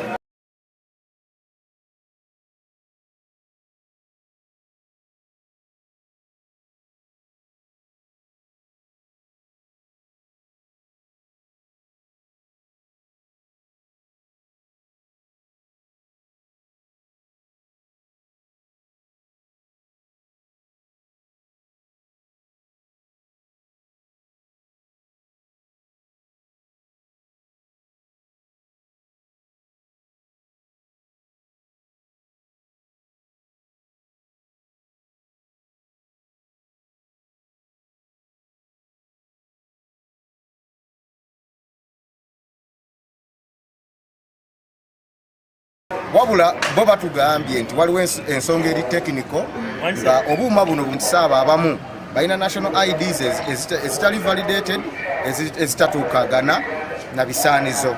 Kano kamu ku bukodyo obulaga nti akalulu kano baakayingiramu naye nga tebakeetekekedde oba nga tebakaagala kabeerewo. Kubanga abantu okutandika okulonda ssaawa kumpi 6 ate nga n'essaawa 6 tetumanyi kyoba zinaatuuka batandise. Tuli mu mbeera tetumanyi kiki kiddako. Embeera eno eriwo essaawa eno butereevu egenda kutataaganya results ezivudde mu byokulonda. Tetumanyi nti oba bo balinayo obululu bwabwe bwe beetegekedde nga bwe bagenda okuteekawo obujjuulirize.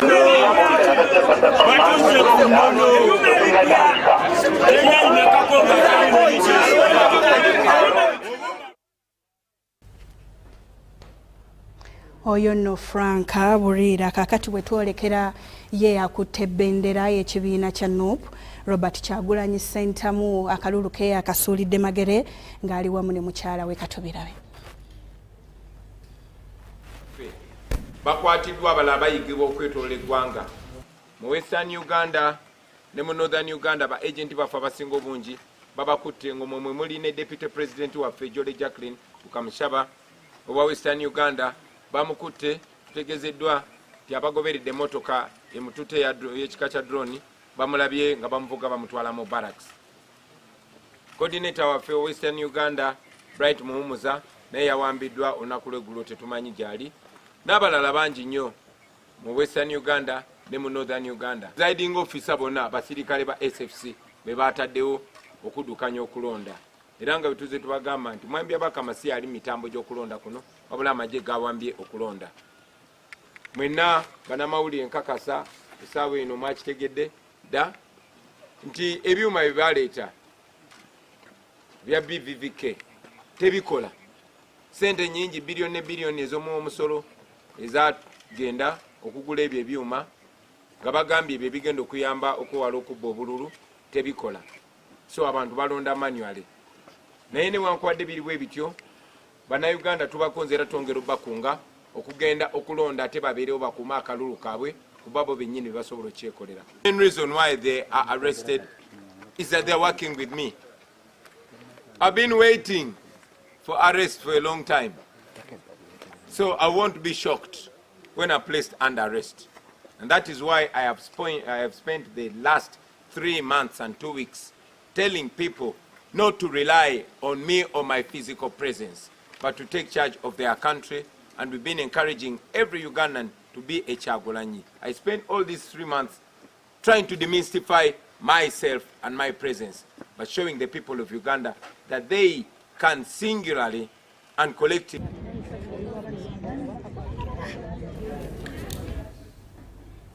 Weewaawo omusasi waffe awo ng'ali Magere kaakati ye yakutte bendera ya Common Man's Party Mubaraka Munyagwa Sserunga ye naye asudde akalulu k'olunaku olwaleero ng'akasuulidde Makerere ey'okubiri mu Kawempe era katubirabe.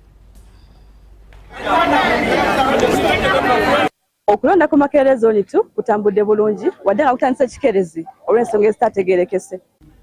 Ku ssaawa emuzennyini ez'okumakya abalonzi mu luka bwa Makerere Zone 2 mu division y'e Kawempe South babadde bamaze okutuuka mu kifo abalonderwa ekiyitibwa Community Center.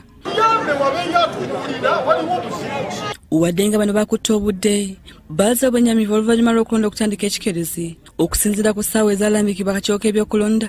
Ebyuma bidireyinzeemu katonotono simanyi kiki kigenda mu maaso tuli wano tuguumadde.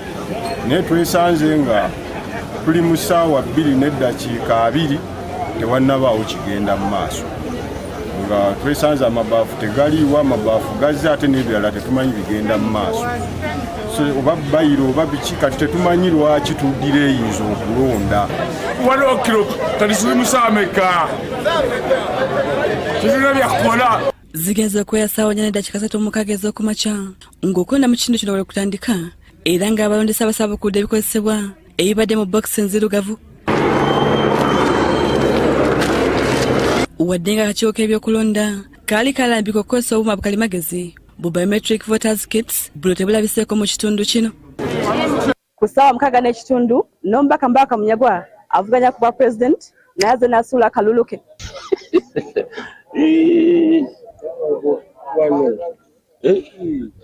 Munyagwa anenyeza akakiiko k'ebyokulonda olw'okutagajjalira omulimu gwako bwe kyatuuse ku buuma obukozesebwa. Electoral Commission terina buyinza bususpendinga tteeka lya byakulonda noga lino tulijeewo obuuma buveewo. You get the point?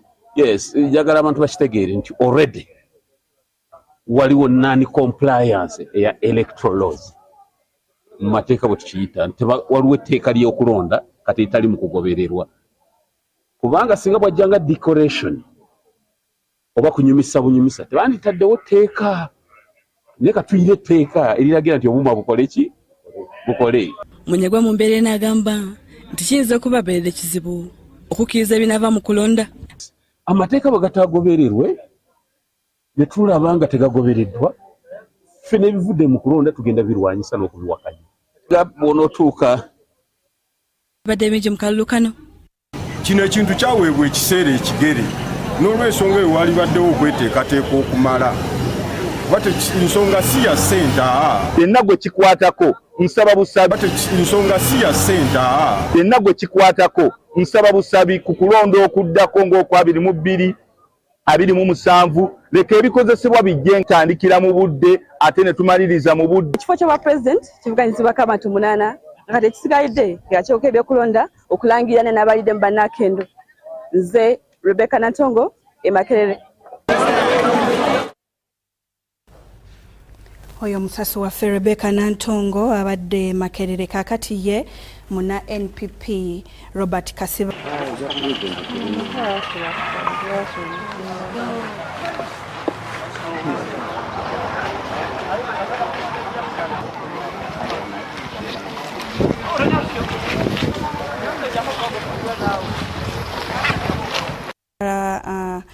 Mukyala wabadde omukulembeze w'eggwanga Yoweri Kaguta Museveni Mama Janet Kataha olunaku olwaleero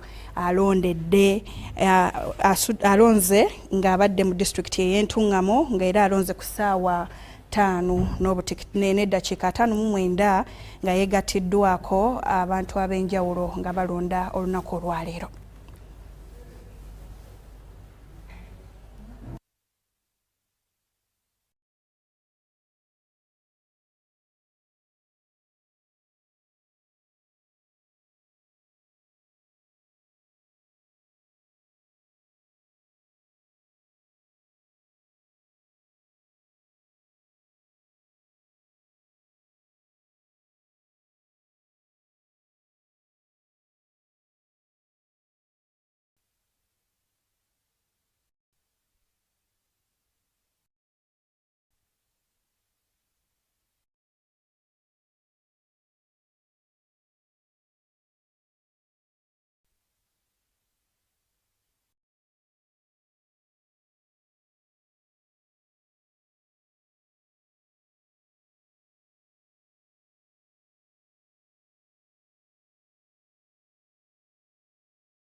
oyo Maama Janet Museveni ng'alonda olunaku olwaleero era ng'alondedde mu disitulikiti y'Entungamo. Ye Katikkiro wa Buganda Charles Peter Mayiga akubirizza abakulembeze abaana bakwasiddwa obuvunaanyizibwa okuweereza obulungi Bannayuganda. Okwogera bino abadde Lweza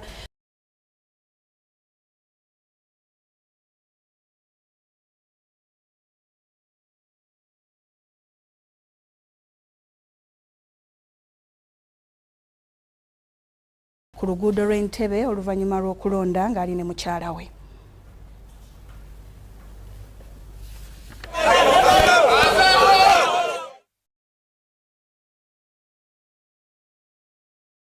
Ku ssaawa 4 ebikozesebwa mu kulonda bituuse kyokka ne wabaawo okutaataganyizibwa kw'obuuma obukozesebwa wadde ng'oluvannyuma bwe bamaze ne batandika okulonda. Ku ssaawa 5:30 kati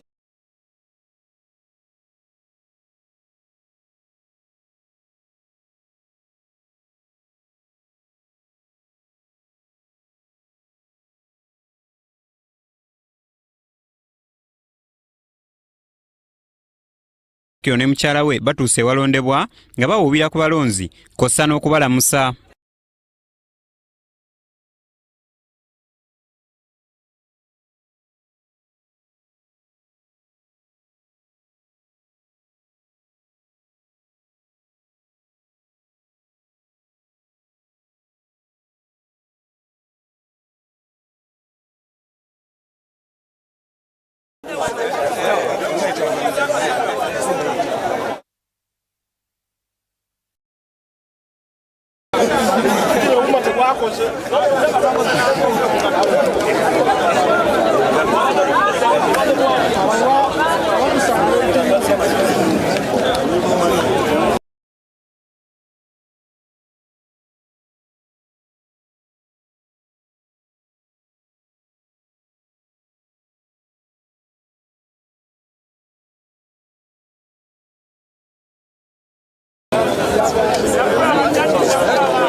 Bw'amaliriza ayogeddeko eri eggwanga mwategeerezza abantu ki omuntu kyasuubira singa aba amaliriza okulonda, mwagambidde nti mubaamu okusanyukira obuwanguzi ate n'okwennyamira eri abaawanguddwa.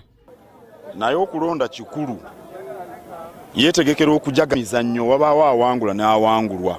Katikkiro mu ngeri y'emu agambye nti okulonda nga kuwedde abalonzi basuubira be balonzi okutuukiriza bye babalondedde okusinga bwe baleka abalonzi mu bbanga nga tebalina kye babakoledde. Mayiga ayogedde nti abalonzi bonna mu ggwanga baba basuubira ebintu ng'ebyobulamu, ebyenjigiriza n'enkulaakulana ez'enjawulo okugenda mu maaso. Okulaba ebyenjigiriza nga bitereera, okulaba ebyobujjanjabi nga bitereera. Abantu baagala malwaliro agalimu abasawo, agalimu ebyuma, agalimu eddagala. Okulaba nti emirembe gibukala, ebyo ebintu abantu bye batunuulidde.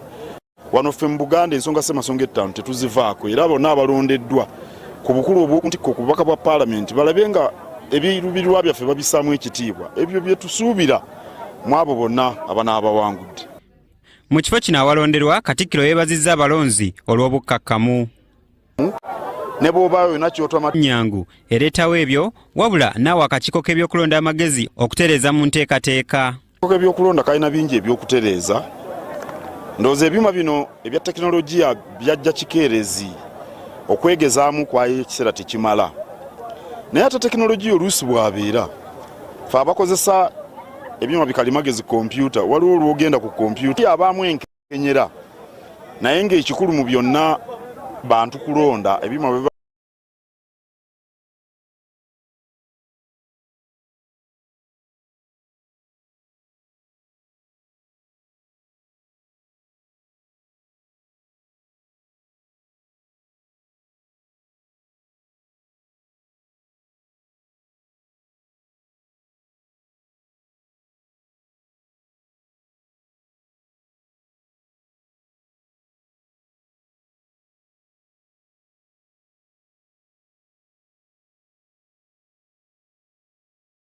ekitundu.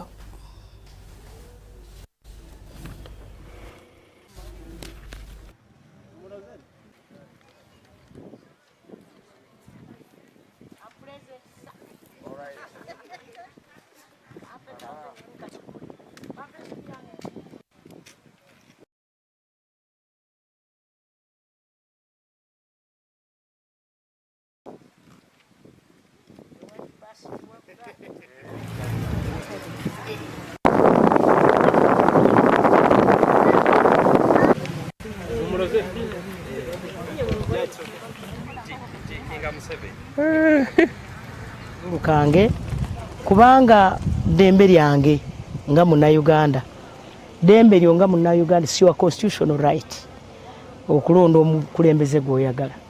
Nonze abakulembeze okuva ku president, ara mmanyi nti muteebye gwe nonze. Nonze member wa parliament nkimanyi mumanyi gwe nonze, ate nange neneeronda. Buvunaanyizibwa bwa muli Munnayuganda okukola ekyo. Bw'otakikola osanga bakuleetedde abakulembeze oba oli awo abatasobola kuweereza, oba oli awo abatasobola kutuusaako obuweereza nga bwe kirambikiddwa mu ssemateeka wa Uganda. So kyenkoze abalonda abatannalonda banaye muve mu nnimiro mudduke emisinde mujje tulonde akalulu kano kubanga kansonga. Akalulu kano k'ensonga, akalulu kano niyo entabiko entobo y'enkulaakulana ya Uganda. Habwokuba Uganda hati tuli mu middle income status, lower middle income status lower. Nicho bagamba a qualitative leap in terms of development. Tukwenda kweyongera kulaakulana, tukwenda abantu ba bulijjo buli muntu yeyagalira mu nsi ye. N'abatakafunira za PDM tukujja kufuna, abatakafunira za emyoga mukujja kuifuna, abaana baitu bakujja kusoma, abalwaire tukujja kulwana, abaana tubaitwire ekizibu ky'amasomero ga primary na senior ni baba charginga illegal fees ne bekwasa abasomesa omu manifesto yaitu. Yeah. We are now deciding for the presidential candidate of the Republic of Uganda 2026-2031 and also the woman MP for Kakumiro district and other members of parliament, because this constituency of Uganda'S West we have not had elections of the member of parliament for the constituency because I was unopposed. We have 2 votes, the President of the Republic of Uganda and the woman MP. So far the turn-up has been good. People came as early as 7. The first voter was here at 6:30. As early as 7, they were here. They turned up in big numbers. If you came here in the morning, the turn-up was so high. And as we speak now, when you check in the registers there, so far, 90% have already voted. 90% of the voters have already.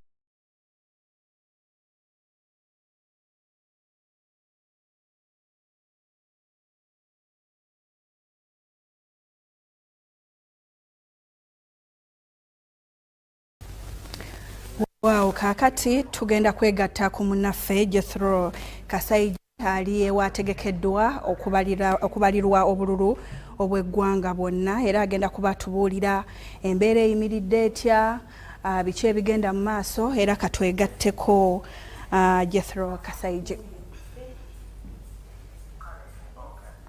Jethro okubera enteekateeka yonna amakanda atugatadde wano Irubowa mu kifo ekyateekebwawo akakiiko k'ebyokulonda kagenda okusinziira okulangirira ebinaaba bivudde mu kulonda kubanga obudde buno okusinziira ku mateeka ssentebe w'akakiiko k'ebyokulonda omulamuzi Simon Yakama yategeeza nti ku ssaawa nga 10:11 ebintu oba obululu obunaaba bubaliddwa okuva mu bitundu by'eggwanga ebyenjawulo bujja kutandika okubanga butuuka mu kifo kino kyennyini naye nga butuuka butya nga buyita mu mbeera eyokozesa ebyuma bikalimagezi kubanga ekitongole ekivunaanyizibwa mu kugatta abantu kino ekyannira kirina enteekateeka ey'enjawulo gye kyateekawo okulaba nga ko nga akakiiko k'ebyokulonda kasobola okweyambisa enteekateeka eyo okutegeeza akakiiko ku biki ebinaaba bivudde mu disitulikiti ez'enjawulo ne mu byalo ne mu bitundu ebirala okwetoola eggwanga. Jjukira nti mu kifo kino we bagenda okusinziira okulangirira ani anaabera pulezidenti w'eggwanga Uganda. Okuva enteekateeka we yatandikidde mu budde obw'okumakya ekifo kino kyonna kibadde kikkakkamu naye gye bugenza okubeera nga ate buwungeera.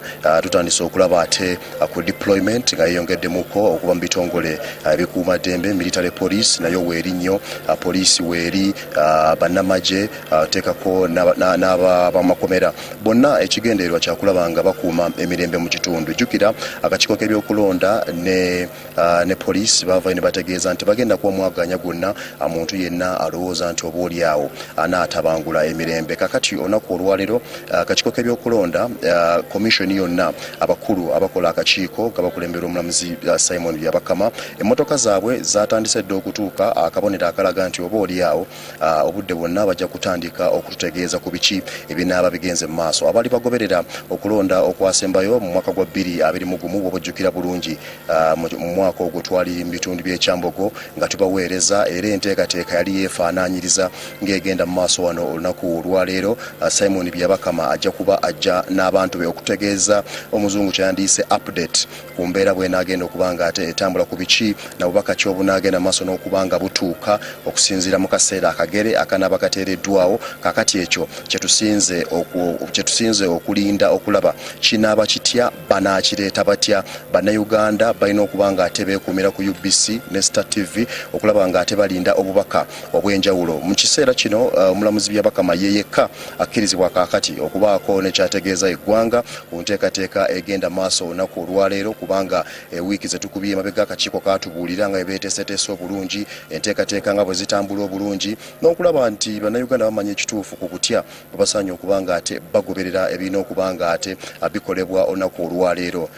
Ekintu kino kyonna tuzenga tukiyimba tuzenga tukyogerako kakati olunaku mulindo erubanga lwe lwaleero kati ata enkya olunaku olwaleero okubala olunaku olw'enkya lwakubala kakati ate ku lunaku olw'omukaaga nga ye Saturday wetujja okumanya ani anaaba aleebiza muno. Okusinziira ku mawulire ge tufunyeeko okuva mu bannaffe mu bitundu by'eggwanga ebyenjawulo batubuulidde nti obaoliawo kutambudde bulungi wadde ng'era mu bifo ebimu waliwooko batandise ekikeerezi olw'ebyuma ebyo ebikebera ekinkumu okulaba lwaki naye naye ng'ate tebadde ensonga wabula bw'obanga ate oli mu lukalala luli olw'abantu abakkirizibwa okulonda luyitibwa olwa National Voter Register ogenda maaso n'okuba ng'olonda kasita oba ng'oweza emyaka 18 ate era nga oweereddwa ne voter slip ekukkiriza okulondera mu kifo ekitali kimu. Kakati ngenda kuba ate anyumyamuko ne Dr. Pastor Serwadda atuwe endowooza ye enteekateeka eno agirabe etya y'omu ku bakulu abazenga bakunga abantu bakubiriza bannayuganda okuba n'emirembe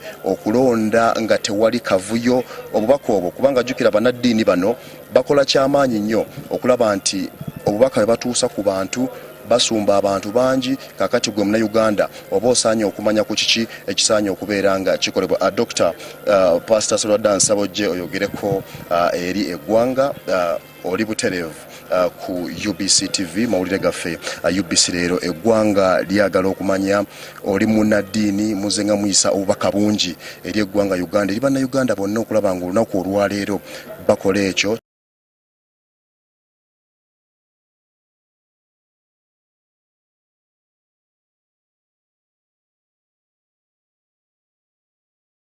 basaanidde okubanga kikolebwa. Gwenga munnayuganda enteekateeka etambudde nga bw'ogisuubidde. Ntandise naawe. Neeyanziza nze Dr. Joseph Serwadda nkulembera balokole mu ggwanga lino ndi nkolera wamu n'ekibiina ekya Interreligious Council of Uganda era nyimiridde wano mu kapasite yange ng'omu ku ba co-chairman ab'ekitongole.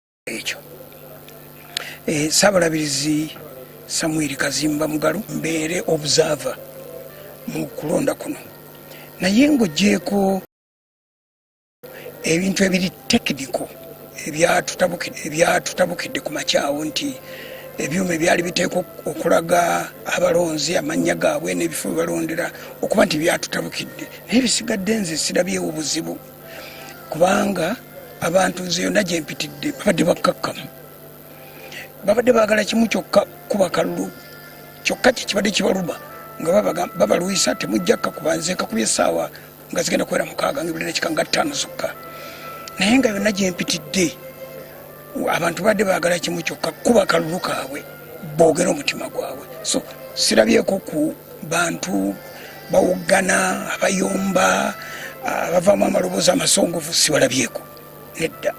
Nsinze kulaba abantu bakkakkamu babatudde abalindirira okutuuka lwe batugambye nti nedda ekisaliddwawo nti abantu abalala basazeewo nti tugende na voters register eyaffe ey'empapula eri ey'edda.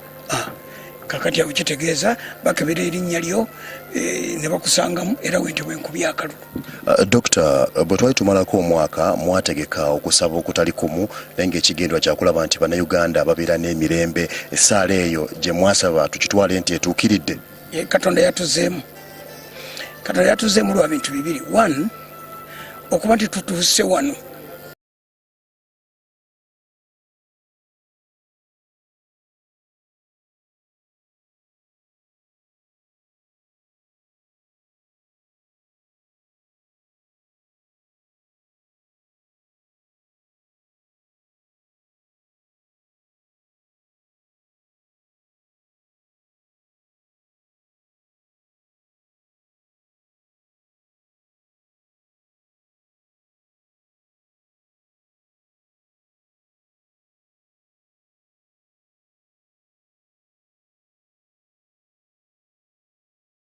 Gavumenti yaggyeko internet.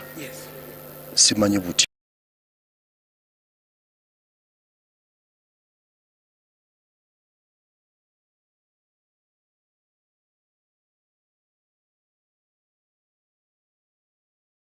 oba osobodde okumanyako kubiri mu bitundu by'eggwanga ebirala eby'enjawulo kikuyisiza kitya kikukosezza kitya ku nteekateeka eno eriwo eya demokrasiya eyogerwako?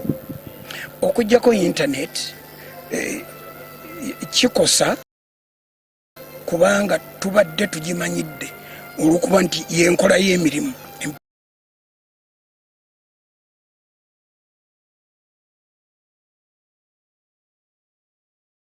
empuliziganya ya buli ngeri ate nga yakiseera kyetuyita real time ekyo kyalumye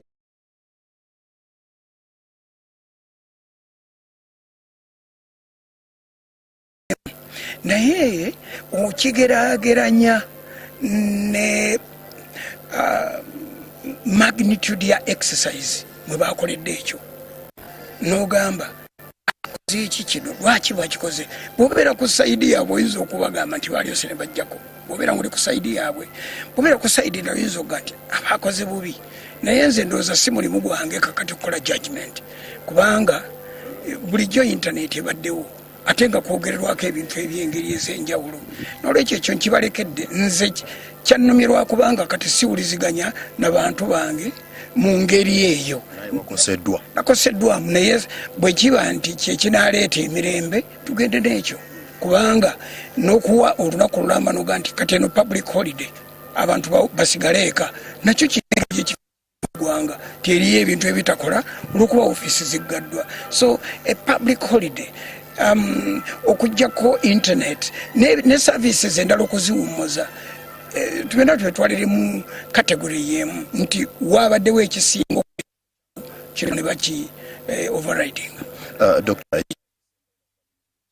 kulonda kuwedde ku lwange kuwedde kubanga lwenaku olwaleero kakati ennaku zisigaddeyo kulangirira kivudde mu kulonda kiki ekiddako Munnayuganda kyasaanye okumanya n'okutegeera kakati okuva eri ggwe ng'omuntu omukulu ate alengerera ewala ekisinga okuba ekizibu ate ekibi kyekino nti Uganda yonna emirimu egisinga okubeera egyettutumu n'ettunzi n'ensimbi ezisinga okubeera ennyingi nga zitambula mu nsi wakati w'abazirina n'abatazirina kibeerawo mu biseera byakalulu kakati n'olwekyo akalulu katunuulirwa nnyo abakalyamu n'abakafunamu ebintu ebirala kyekava kabeera akazibu kubanga akalulu ka Uganda kafuuka commercialized naye kati kawedde abaalidde bamaze abakaliiriddemu bakamaze era mu ngeri emu kagenda kutandika kubalwa olweggulo lwaleero batandika otubuulira gundi agudde gundi asituse gundi azze gundi tazze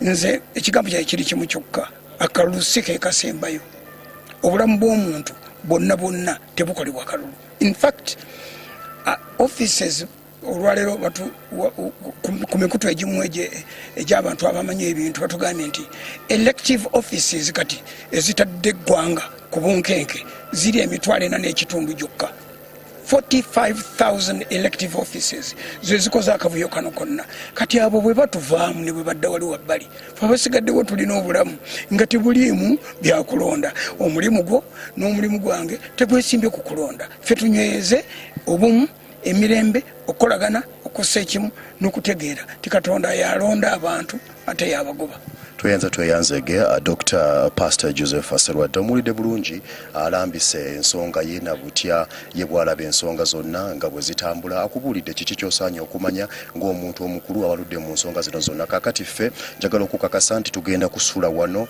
okutuusa nga tutegedde biki ebivudde mu bitundu by'eggwanga eby'enjawulo okusinziira ku nteekateeka nga bweneebeerejja okuva ew'omulamuzi Simon Byabakama ssentebe w'akakiiko k'ebyokulonda n'akakiiko ke konna kubanga baatuuse edda bo weebali wadde nga najjalo muwema wenyini wetubalindiridde okutubuulira enteekateeka ku butya bwe zinaatambula nkomawo mu studios Marion otwongereyo n'enteekateeka ku UBC kakwotadde ne Star TV nange Jethro okututuusaako nate ebiri eruddeeyo tujja kweyongeza gye bujja kakati nga bwe nkutegeezezza nti Nandala Amafaabi alondedde Sironko naye nga waalondedde General Museveni amuwanguliddewo era obudde buno mu bitundu by'eggwanga eby'enjawulo okubala obululu kukyagenda mu maaso katubirabe ebiri Sironko eyo.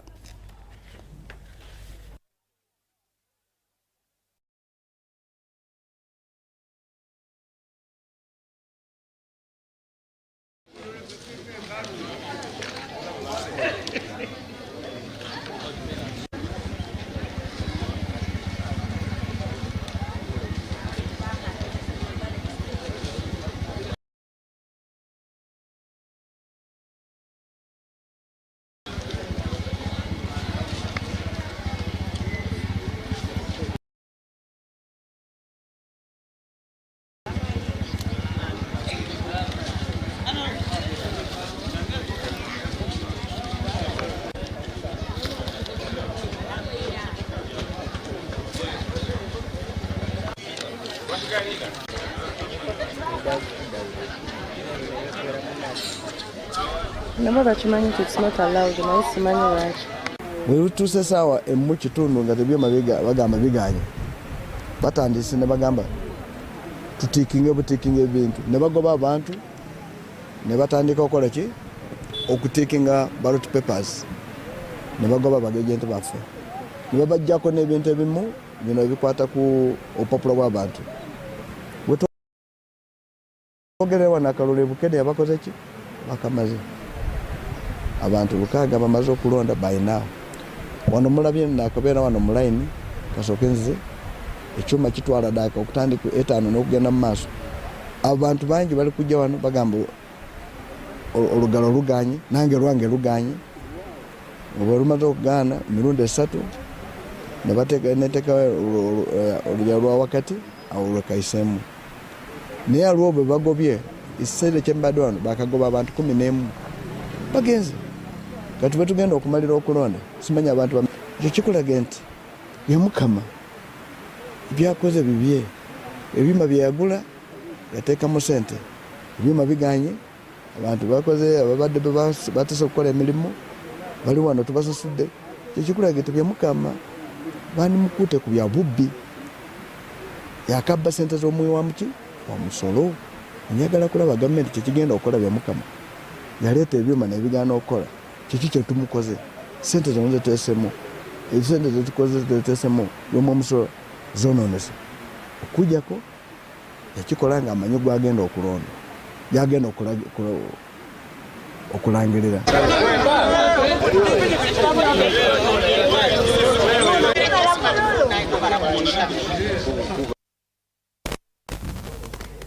Punyegalaga tinandala abi walondedde Sironko Jeno Museveni amuwanguddewo naye ng'okubala obululu kukyali maaso ye akulira akakiiko k'ebyokulonda olunaku olwaleero avuddeyo n'alagira nate ebitundu ebikoseddwa n'obuuma obwateekebwawo okulondesa batandika okukolera ku nkalala z'abalonzi era nga bano oluwulidde obubaka buno ne batandika okulonda nga bakozesa enkola eyo.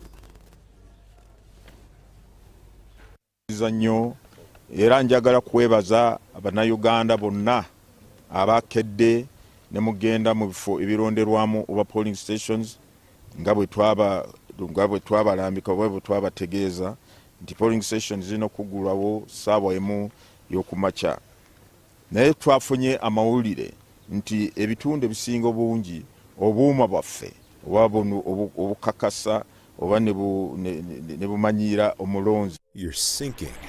You feel the pressure, the unknown. It's closing in. You try to stay strong.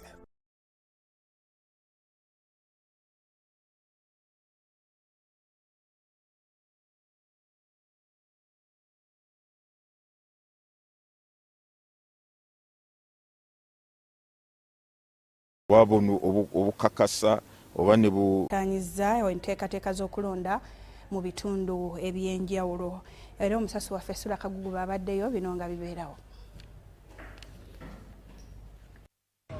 Zigenza okuwera ssaawa 12 n'ekitundu ng'abalonzi batandise dda okweyowa mu bifo awalonderwa nga ku ssomero lya Kitala tusanze abalonzi balindiridde dda ebikozesebwa wano bituuse ku ssaawa nga 2 n'ekitundu kino nga kireeseewo okukandaalirira nga n'ekisinze okuleetera abalonzi okukemekererwa emmeeme kyekyebyuma ebireeteddwa okukebera enkalala z'abalonzi okulemererwa okukola. Mashini batugambye mbu ziganye okukola baagala kuswikinga lumu. Oza kubanga internet bagijjako kati baba bagambye nti obuuma bufunyemu obuzibu era tuteebereza nti because internet yekola ki ye kireese. Obalonda candidate of your choice. Ku Children's Park Entebbe okusuula akalulu kutandise ku ssaawa 4:6 nga wano abakulu basoose kukkiriziganya era ne bakkaanya bateeke wabbali ebyuma ebireeteddwa olwo nno balyoke balonde nga bakozesa enkalala. Kikoze bulungi kubeera omuntu yasoose okukuba akalulu kange polling station yange n'okubeera witness ku ebyo ebyaze ebyokukozesebwa mu kulonda bakandidates baffe. Abantu batandise kulonda waliwo ddembe era kikulaga nti NRM tulina democracy era tusuubira nti ku luno NRM egenda kuwangula kalulu ku position ya President Yoweri Kaguta Museveni nange nga Shaka Stephen MP Entebbe ne Kayesu. Ne mu bifo ebirala awalonderwa okuli Katabi Busambaga, Namate, Entebbe Mayor's Garden n'awalala okulonda kubadde kwa mirembe. Abantu babadde bakyabasomesa bakoze omulimu gunene Electoral Commission okusomesa abantu prior nga tebanagenda kubeera nga bakola ki nga balonda naye at least batandise mpola ne obudde gye bugenda bweyongera. I think turn-up zijja kweyongera ne process ebeere nga yeeyongera naye currently so far things are good. Naye nina essuubi lingi nti abantu bagenda kujjumbira okulonda kuba obudde bulungi, enkuba tetonye, omusana gwaka bulungi, buli muntu asobola okutuuka ku polling station n'alonda. Municipality y'Entebbe ekolebwa division 2 okuli division NB nga zino zirimu ebyala 24 n'ebifo awalonderwa 72 era ng'Entebbe municipality erimu omuwendo gw'abalonzi abamanyiddwa 68,000. Wano okuvuganya okw'amaanyi kuli wakati wa muna NRM Shaka Stephen Gashaija saako n'abatana muri Joyce wa National Unity Platform saako ne Kakembo Michael wa Democratic Front era nga embaka aliko. Ate Busiro South erimu amagombolola 4 okuli Kajjansi gene erimu ebifo awalonderwa 131, Katabi Town Council gerimu ebifo awalonderwa 144, Kasanje ngene ebifo awalonderwa 46 saako ne Busa 24. Ina abavuganya bawerako nga kuliko Charles Matovu wa Nupu nga embaka aliko, Matia Bwanika, Opio Kanene wa NRM, Kikomeko Saulo, Ndagire Lilian nga yakwatidde DP Bendera, Doka Sululu, Galabuzi Mpologoma n'abalala bangi. Katabi Busambaga kyekimu ku bifo ebironderwamu Entebbe ebikyasinze okweyolekeramu nnyo emivuyo egitali gimu wabula nga ku mulundi guno embeera nzikakkamu nga mpaawo kajagalalo konna newankubadde ng'ebikozesebwa mu kulonda byatuuse kikeerezi. Kino tekiyunudde balonzi kujja kwetaba mu kulonda kuno wabula nga bamu ku bo bagenze beesansabaga wamu n'okutolotooma nga Sseggwanga enywedde amazzi amanaabe ku kyalo kwekulidde nga bagamba newankubadde babadde basuubira enteekateeka okutambula obulungi okuba enjerufu wabula waliwo ate emivuyo egigenda okwetobekera mu kyokuba nti obuuma tebabuwadde mwaganya kukola saako na kwekebejjaani ayina kulonda mutuufu. Nze Sula Kagugube wana Entebbe. Weebale nnyo Sula Kagugube Entebbe. Kakati abasasi baffe batuuseeko mu municipality y'Ekira mu district y'e Wakiso batutegeezezza nti abantu baayo bajjumbidde okulonda era katubifune. Abalonzi mu Kira bakedde kusimba nnyiriri okwetaba mu kulonda abakulembeze baabwe ku mutendera gw'obwa pulezidenti awamu n'ababaka ba paalamenti okuyita mu buyinza obubaweebwa ssemateeka w'eggwanga wabula bano kibasuseeko olw'obuuma obweyambisibwa mu kulonda okulwawo okutandika okukola ekirwisizza kaweefube w'okulonda mu bitundu ebisinga obungi mu municipality y'Ekira. Abasasi baffe alaze bitundu ebyenjawulo okuli bweyogerera Ekireka, Kamuli, Bulindo n'awalala. Nsaasira buli muntu yenna akoseddwa olw'embeera nti yabadde abaze obudde bwe naye nze nsaba kimu buli omu tokoowa kubanga okulonda kuno kujja lumu mu myaka 5. Nze nkusaba newankubadde wadde weetamiddwa n'oddayo eka oba emirimu gye gikoseddwa nnyo mikwano gwe tukusaasira naye tukusaba tokoowa sala amagezi gonna obe ng'olonda omuntu wo oyo gw'oyagala. Twogeddeko n'abamu ku bavuganya ku bubaka bwa paalamenti naddala mu Kira ne batubuulira embeera bwe badde. Abantu bakedde bali wano basimbye layini abala ekyokulya kifuna kulo olunaku lwolo kyalina okugenda anoonya ekyokulya. Tuyinza mu nti agenda kubeera mu layini essaawa 3 omusana bwe gumwokya alina okugenda okunoonya ekyokulya. Tugenda okumaliriza nga 5 apo efuuse embi kubanga abantu ayakedde ku makya agenda akola ebirala bwagenda tayinza kudda. Naye naali eka awuliziganya abali ku polling station bamugamba nti waayo ekiri wano okubona tekunatandika. Tumaze ebbanga tugamba abantu mujje mulonde mu bungi. Kaakati abamu babaddewo saa 12 n'atuukawo paka ssaawa 4 ali mu kasana ali ku lunyiriri naye ate nga talaba nakigenda mu maaso tekulonda twagala. So ekyo kigenda ku biki ebinaava mu kalulu konna kubanga akalulu si kyekiri ekibaddewo.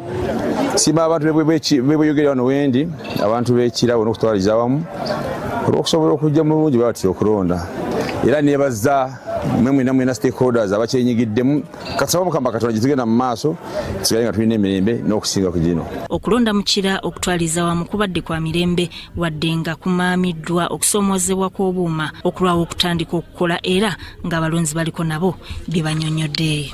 Ndi musanyufu nnyo okulaba nga mmaze okulonda omubaka wange ne pulezidenti wange bembadde njagala ebyuma bye byasoose okutulaakataaganya mu buli obuntu bwabwe baakola obwasimanyi tekinologiya naye kaakati ate oluvannyuma lwatugamba nti tulonde ng'edda bwe twalondanga. Ndi musanyufu nnyo taata kubanga basoose ne batubuzaabuza nti ebyuma ne tutuula n'okutuula ne tuvaawo ne tutandika okutambula ebyaffe oluvannyuma ne baga nti ebyuma bizze ne tutandika okulonda noze pulezidenti wange mwenjagala. Ndi musanyufu nnyo.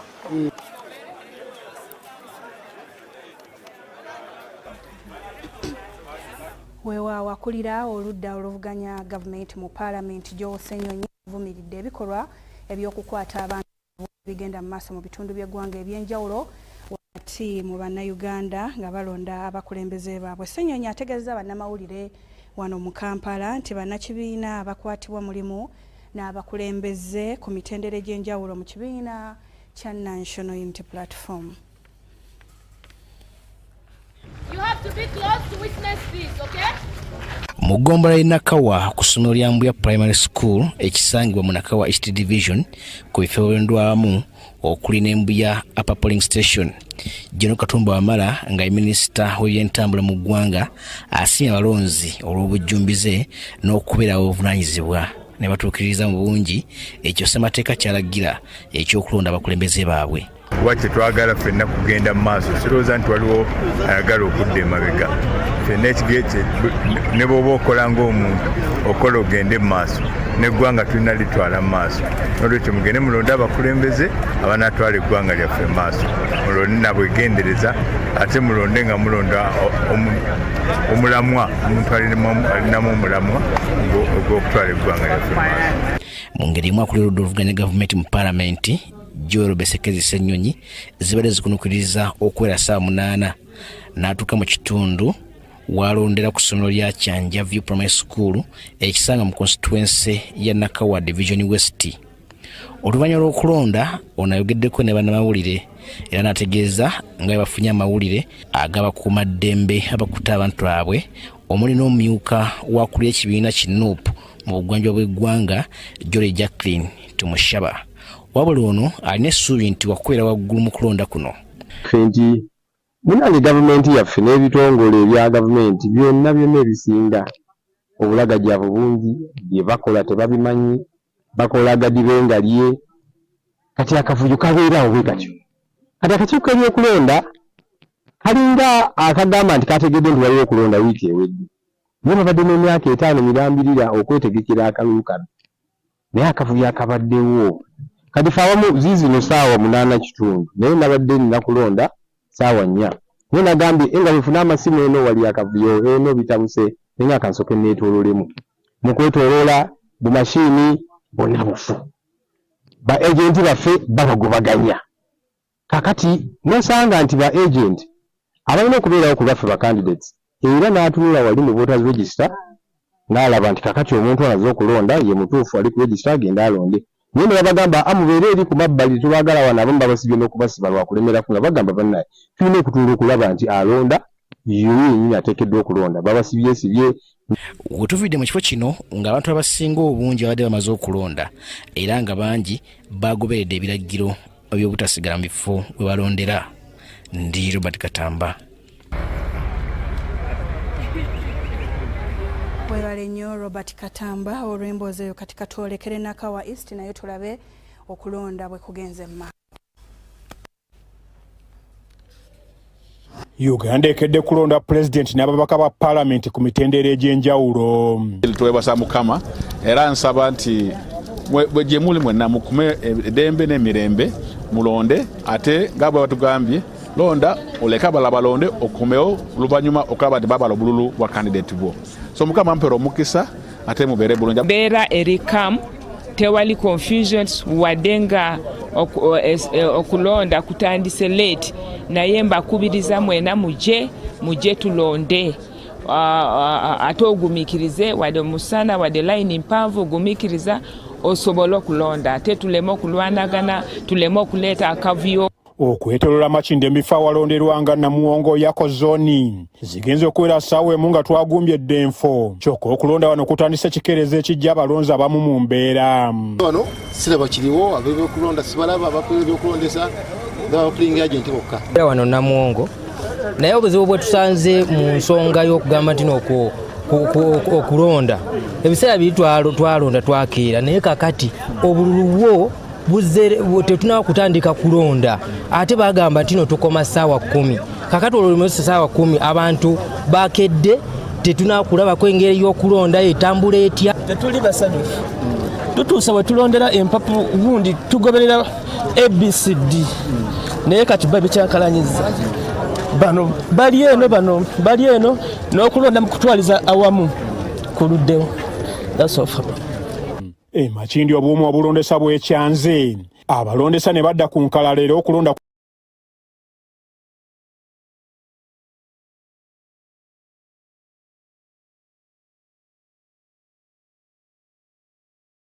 tambudde bulungi oluvannyuma.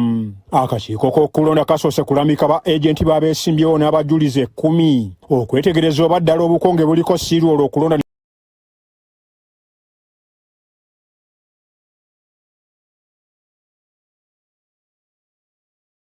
kumala kutojjera.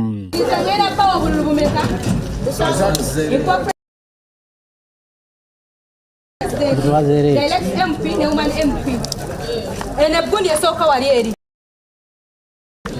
eriko president ereddako wali eri direct MP kale akasembako wali eri human MP. Ne mu nkambi y'amagye Makindye okulonda kutambudde bulungi.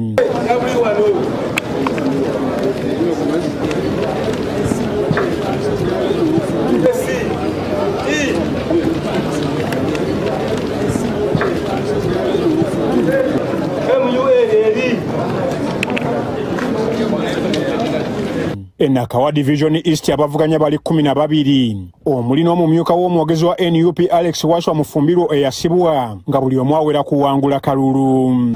Wano Kiswa Primary School wenondera twabadde obuzibu bwonna ebintu bitambula bulungi nnyo distance weeri abantu batambuliza bulungi ebintu bitambudde bulungi enange zinonda bulungi nnyo naye mashini zebagamba zino zebatugamba tizikoze singa walaba chairman wa isinga gyayogeramu ku nsonga ya mashini wali ng'azirisiivinga waliweza kulwa ntino kyebaliko kyamaanyi nnyo. So nsaba nnyo mmwe abakulembeze ya Electoral Commission banange kuluno banange temwakoze ekintu ekirungi naye tusabe tejagwayo bulungi kubanga ffenna twagala ki abakulembeze abalungi kuluno twagala abakulembeze abalungi zono zeoko ndi independent kavotero ki mupiira nina suubi tujja kuwangula kalulu kange. Abasinga okubeera ku mbiranye ey'amaanyi Nakawa Division East ye Alex Waiswa Mufumbiro owa NUP ali ku alimanda, Fred Ruhindi owa NRM ne yaliko Mbaka Michael Kabaziguluka owa PFF. Kyokka bonna beemulugunyiza ku bumu obutaataaganye songa era okulonda kutandise kikeerezi. Ekyokumakya naye eno masini gyolawandika abantu balitekola yakyankalanya ate luli naye badde bwaki nti ebifo byonna ebirala ebirondebwamu nabudde ebifo ebirondebwamu okuva ssaawa emu ey'okumakya ssaawa 2 ssaawa 3 ssaawa 4 nga tewali kifo na kimu kironderwamu kyatandise kulonda. Mu ngeri y'emu abeesimbyewo okuvuganya Nakawa Division East okuli Winifred Nakandi ne Michael Kabaziguluka beemulugunyiza olw'aba agenti baabwe n'abalonzi okukugirwa okutuuka mu bifo by'ekkomera Luzira awalonderwa. Ekifo ewalonderwa yite polling station omuntu eyeesimbyewo kubaka wa parliament oba kuwa president omuntu alonderwa olunaku olwo yenna abeera alina eddembe okugenda nakubeera ku ba agenti be kubanga ba agenti abeetaaga ebyokulya n'ebyokunywa n'okulaba oba abasupervisor abatadde ba agenti mu bitundu ebyo ebyenjawulo naye ekyennaggwe tuza nokuluzira prisons ekisooka ofiisi atulagireyo tetusobola kuyingira nenfuma nemweyanjulira ate naye nga mmanyi bulungi kubanga ebipande abiraba ku nguudo n'agamba bonabona kanti oyinza kuyingira wano. Bakkiriza ba agents okuyingira mu prisons ssaawa 2 n'eddakiika 10 bintu bibiri bagenza okutuukayo nga boxes zonna 10 polling stations ezirimu zigenda kujjula nga tolaba balonzi naye nga boxes ziraga abantu bamaze dde okukola ki okulonda naye ng'ate ekyewunyisa ng'obuuma bufu electoral commission ku ssaawa ezo ebadde tenaba ku clearinga presiding officers kukozesa register, in other words okudda ku nkola eya manual. Oda eyo ez'essaawa 4. Uganda erina abalonzi obukadde 21,600 era okulonda okuddako kwakubawo wakati w'omwaka 2031 ne 2036. Nze Ivan Juko ne Mike Bakabulindi. Abasasi baffe mwebale nnyo katika tugende Nansana Saalongo Kasibante era tutuuseeko ebibadde eruddeyo.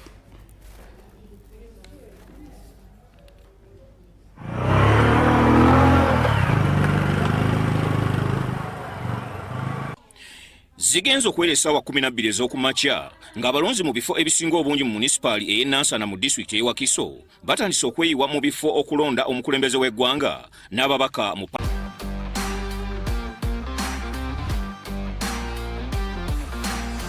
nyuma baddeyo ku mirimu gyabwe. Tetubalawo wadde ebintu tebinatuuka ebikuba akalu nga twagala kasuula tugende tukole ebyalo anti batugaana okubeera kinkirizizza kubanga kyendiko nkyagala tusobole okukakuba tulabe kiki kiddako. Kyokka yadde abalonzi bakedde Nawankya naye ebikozesebwa bituuseemu kikerezi obuuma obubadde obw'okukozesa okukakasa abalonzi mu ggombolola eno ey'e Nabweru awamu tebutuuseeyo. Olw'okukerewa kuno okulonda mu bitundu bino abaddukanya okulonda ku ssaawa 4 n'ekitundu kisaliddwawo okudda ku nkalala okulonda ne kutandika. Meya wa munisipaali y'e Nansana Regina Bakitte asiimye akakiiko k'ebyokulonda olw'okusalawo okukozesa ennonda ey'okugoberera enkalala. And first of all, there's been some challenges since morning. People haven't been voting. We didn't get the automated machines. So when we had a statement from Biamukama, the returning officer of the Electoral Commission, we had to ensure that we talked to our people to use the registers. So right now, lines are so long, but I'm happy that the presiding officers have agreed and people have started to vote. The turn-up is so high. Abasasi baffe batuuseeko ne mu bitundu omubadde Katalemwa, Gombe, Kitagobwa n'awalala. Unagende uwe twatu tukutta amateeka batugambye buli mwa abadde amateeka agakuttaga kanonde ezireka n'ekyokulonda okuddeeka kyo kigaanye. Insha Allah yonna obuvumu n'okukkiriza tujja kuwangula nga Mukama ye mubeezi. Olunaku olwaleero okuva mwezi 15 nessanyu nti abantu baffe bakodde nnyo ku polling station okulonda. Twakumakya tulonda twakatandika okulonda. Ebintu bibabireese ebimu naye nga tebogedde bitundu birala. Ekyo kituluma naye kati bwe biba bitandise nga tulonda. Waziri mukaaga twakedde wano batugambye register ziri ku ggombolola bagenze kuzina. As you see, we have 3 polling stations at this place, but only one is functional because of 2 reasons. In the morning, the biometric system collapsed. It failed to open, and people were held for 5 hours without starting. Saalongo Kasibante mu munisipaali ey'e Nansana. UBC leero tukyagenda maaso n'okutuusaako ebiri mu bitundu by'eggwanga eby'enjawulo era nga nsinziira n'okujjukiza nti okubala obululu kwatandise dda mu bitundu by'eggwanga eby'enjawulo. Tugenda kuba tukutuusaako buli kigenda mu maaso toseguka. Kati kankuwe Minisita Hajjat Misa Kabanda alondedde mu Kisenyi era nga yeesimbyewo ku kifo ky'omubaka wa Kampala.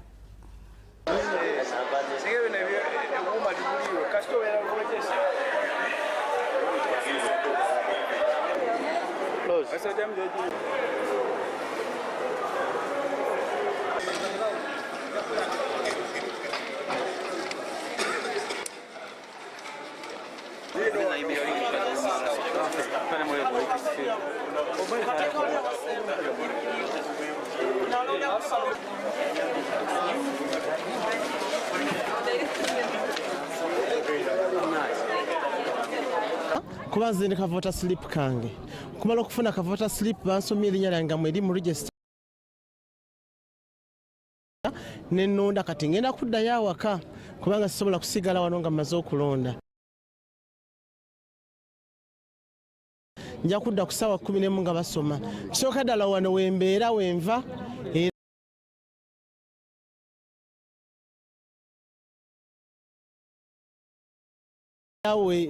wensinziira okukola buli kimu. So wano ndi ku home ground. Neebaza abantu bonna abannonze abataddemu obwesige ne bannonda era mmanyi nti insha Allah ensolo ku kizigo kwere. Mashini tusobola gigaana kukola. N'emmotoka esobola kubanga eva ku service n'ekutuka. So nakatusobola kugamba nti nenye yaleese obuuma n'ekyo sobola kikomentingako nnyo kuba siri wa ICT ate siri wa information technology simanyi wa ICT simanyi kikibaddewo naye ekirwo kye tusobola okukozesa. Buli muntu okola wabeera plan A ne plan B. At least tukozesa plan B.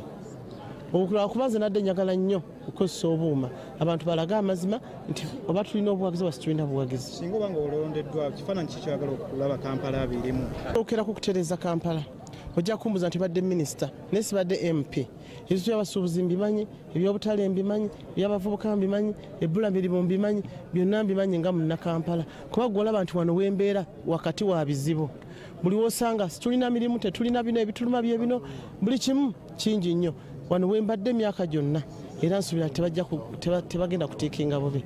Beere ne sappooti yaabwe tukole ku bajeti yaabwe tukole ku nsonga zonna ng'eziruma banna Kampala kubanga nange zinnumiramu.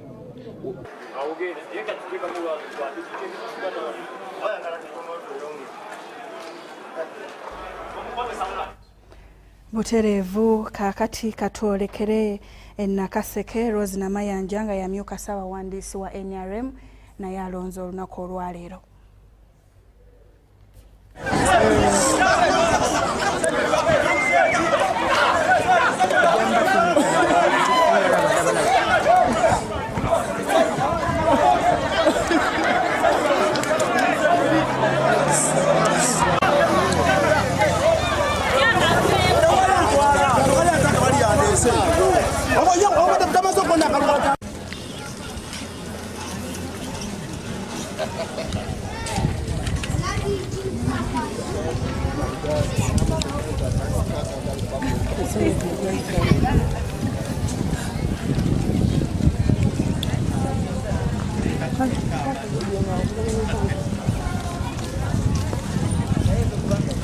Ndi mutuuze ku kyalo kya wano Bukakala era tulondedde wano Bukakala Trading Center nga njala okwebaza abantu abajjumbidde okujja okulonda okuva ku makya paka kati okulonda kukyagenda mu maaso ate nga waliwo obukakamu bungi n'olwekyo nnyongera kubiriza abasigaddeyo bonna bajje batukirize obuvunaanyizibwa bwabwe ssemateeka bwebawa okusalawo ani anaabalonda. Essaawa eno tuli mu kulonda akalulu omubaka wa constituency n'omubaka omukyala naye njala kwebaza abantu abajjumbidde wano wetulondedde ate n'ebitundu ebirala wano mu disitulikiti y'e Nakaseke balonze bulungi tuwuliza n'awalala nakwo okulonda kutambula bulungi.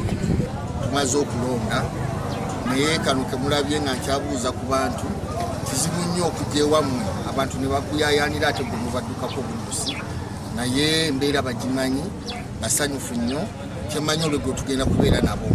Kalukano entambula gye katambulamu kabadde katambula bulungi. Obuwagizi bantu babutuwadde bantu batulaze obuwagizi bungi nnyo gye tuyise okuva ku ntandikwa paka ku nkomerero era n'amawulire kati genkyafuna malungi nnyo abantu balwana bulwanyi okugenda okulonda nsereko.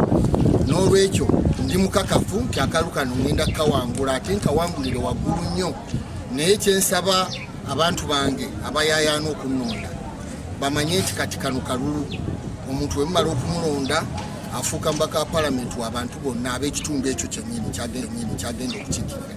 N'olwekyo bwe muba nga munnonze mbasaba tutambulire wamu ne bannaffe era mbasaba ate muleme kukola fujjo kubanga kano akalu kagenda kuggwa ate tusigale nga tuli ffenna tewaliwo omuntu agenda kusenguka ku kyalo kino olwakuba nti akalulu kawedde. N'olwekyo mbasaba mukuuma emirembe ebisinga kutujja byogeredda nga batulangirire Butalangu Butale Center. Weewaawo yavuganya ku kifo ky'omubaka omukyalo wa Masaka City Justin Namere asiimye obukakamu abalonzi b'e Masaka bwe boolesezza nga balonda abakulembeze baabwe. Ono ayogeddeko ne UBC ku lukomo lw'essimu. Wano kutambudde bulungi era ku mulundi guno tewabaddeewo nnyo kutiisatiisa balonzi nakuvumaŋŋana nakunyigiriza batalina maanyi nga bwe kyali ku mulundi guli. Ekyamazima mu 2021 abalonzi batiisibwatiisibwanga ng'abamu abajja n'akakonge mu makubo ne bakamusikako, abalala ne babakuba, oli yajjanga n'ateeka ne kufulu ku nnyumba ya munne aleme kufuluma agenda kulonda bw'ategeera nti omuntu oyo tawagirayo kyawagira okusingira ddala kyakolwa ku bannakibiina ba kya NRM. Ne nebaza nnyo His Excellency General Yoweri Kaguta Museveni ti ku mulundi guno yakozesa omukisa ng'aze okusaba akalulu nga 22 Desemba n'agamba abantu tewali muntu yenna agenda kutiisatiisa munne, era n'agamba security nti tayagala kuwulira, n'asuubiza okwaŋŋanga omuntu yenna akuzizza omuze ogw'okutiisatiisa abalala. Ate mwebaza kubanga teyasosola, ffenna yatuteerawo akabega kubanga yagamba buli muntu alina kyayagala okulonda oba gwawagira waddembe okumuwagira era aweebwe eddembe lye okugenda alonde mu mirembe akole kyayagala alonde kasita atanyigiriza mulala. So nikyenkakasa nti ekyo kyali kyaffenna si kyaba NRM bokka, eri kyayagala muntu yenna kutiisatiisa munne. Kyetulabye mu kalulu kano tine security ebadde very alert and available. Kuliri availability yali ntono ng'abantu bakuba ne bakaaba, poliisi n'ogirabako ssaawa 3 za kiro nga n'akalulu kaawedde. Naye ku mulundi guno poliisi ebadde alert, poliisi ebadde buli wamu, poliisi tetumanya bakyava kukangavvula kwa mukama waffe, tetumanyi oba mukama waffe ddoboozi lye lyeyateekayo kwekyava oba olwedde kyali mu nteekateeka nga bagenda kukola bulungiko, naye bambi ku luno bakoze bulungiko. N'amagye obwedda mu bitundu ebimu naddala bye tumanyi nti birimu nnyo ab'effujjo galawuna era abantu ne beefuga. Ate neebaza ne bannamasaka nabo bennyini okwefuga kubanga poliisi n'amagye byo weebiri, naye ate naffe ng'abantu tulina okuyisa munnayuganda munno ng'omuntu kubanga tewali nsonga yonna lwaki ekintu eky'olunaku olumu kikumalamu n'otuuka n'okwagala okutemula munno. Honorable, tubuulireko bannamasaka biki bye bagenda okusuubiramu? Bannamasaka basuubira omukyala eyeeteeseteese, basuubira omukyala ng'ekyokukola already akimanyi, basuubira omukyala agenda okutandikirawo, basuubira omukyala abadde alinda obulinzi firimbi yaabwe nti tukuwadde akalulu. Era nze nkusuubiza ku Mande nga 19 ngenda kutandikirawo singa abannamasaka baba bambadde akalulu. Mukwano bandaze mungi ate ngufunye okuva mu bantu bonna n'ab'ebibiina ebirala ebitali kya NRM kyempagira ne bammemba b'ebibiina ebirala bampagidde nze badde ne beegenti abamu nga sina b'NRM. Oyo ye Justin Namere. Kakati wetwolekera akawempe katulabe bannaffe Farida Nambi wa kibiina kya NRM na Lukoola wa kibiina kya NUP gye balondedde, tulabe we bitambudde eruddeyo. Bannayuganda beeje mu bungi mu bitundu by'eggwanga ebyenjawulo okwetaba mu kulonda kwa bonna, omubadde okulonda omukulembeze w'eggwanga ko n'ababaka abakiiko obutereevu mu palamenti. Ekawempe awalondeddwa polling station ya Wambogo, munna NRM Farida Nambi Kigongo walondedde. Otuukidde mu kifo kino ng'abalonzi basimbye Lwakasota okwetaba mu kulonda kuno, wadde ng'ebyokukozesebwa mu kulonda bituuse kikeerezi. Twagala nnyo omuwendo gw'abagenda okulonda okubeera nti kukolaki gubeera nga gusumukamu okusinziira ku twali olumundi guli.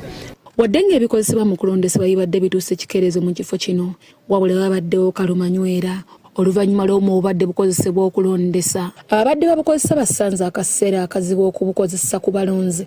Tubadde situsobola kuvaawo, tubagambye tukozese obugumiikiriza nga bw'omanyi nti osobola okuteekateeka ekintu n'ekitatambula nga bw'okoze eki bw'oba okibaze, naye tubakubiriza bagumiikirize babeerewo tulabe nti ki tulonda ekikulu, tulabe nti tukironda. Ku ssaawa nga 3:30 okulonda mu kifo kino kutandise butereevu era abantu bwe batyo ne batandika okulonda. Okulonda mu kitundu kino kutandise nga ku ssaawa 3:30. ate walondeddwa ku polling station ya Kawempe Kirokole Kasaawe eno nga munnanoopu Luyimbazi Nalukola gy'alondedde atuusa mu kifo kino ku ssaawa nga 4:30 era ng'okulonda kwabadde kwatandise dda. Wadde nga gubadde gutyo nabo bano bafunye okutaataaganyizibwa mu byuma okutuuka ekikeerezi wamu n'ebyuma ebiteekebwako ekyenkuma okugaana okukola. Oba oli awo akakiiko k'ebyokulonda tekagoberedde bweyamo bwako bwe kaawa nti ku ssaawa emu ey'okumakya tujja kuba tutandise okulonda. Kale nabwe kityo olaba nti abantu baffe bajja kukaluubirizibwa abo abaakedde nga beewala enjuba okubaokya. Abamu ku bo bagenda kulumizibwa, abalala oba oli awo bajja kutuuka okulonda ng'obudde bugenze. Kale tulowooza nti si kirungi okukola ekikeerezi naddala nga kiri ku luuyi lw'ab'ebyokulonda. Ab'ebyokulonda be bagamba nti bagenda kukozesa obuuma bukalimagezi buli bu biometric machines. Ne tugezaako bawabula naye nga tebawulira. Kayemba Nantabuulirwa yasaabala gwa bbumba. Lwaki wali badde oleeta obuuma obwa tekinologiya oba oli awo bukozesa ne intaneti ate ng'olina enteekateeka y'okuggyako intaneti.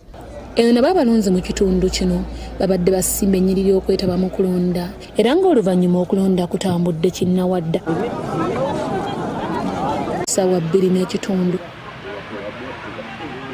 Wabula ku nsonga y'ebyuma okugaana okukola n'okutuuka ekikeerezi tewabadde njawulo ne mu bitundu ebirala gye tuvudde. Eno naye abalonzi beeyiye mu bungi okulonda omukulembeze w'eggwanga wamu n'ababaka ba Paalamenti. Wabula bano balaze okwemulugunya eri akakiiko k'ebyokulonda okulwawo okutuusa ebikozesebwa mu kulonda mu budde. Nange twakedde jja naye obuuma batugamba simanyi tebunatandika simanyi olinamu kwekyangamu naye nga twakedde dda. Kakati abantu batandise okulonda, abantu bakakkamu, abantu buli kimu bakikutte bulungi, ab'ebyokulonda basomeseza bulungi abantu, polling stations ngeri bazigabanyamu naye abantu bagenze bazimanya kubanga bwe batuuka olwo babalagirira genda olondera wali genda olondera wali genda olondera wali. So n'olwekyo tusaba tukubiriza n'eggwanga lyonna abantu balonde bulungi, tukubiriza abantu bonna mu ggwanga lyonna abantu bakume emirembe kubanga okulonda tekukoma leero. Polling station ya Crested Towers NB ebyuma byatuukidde mu budde.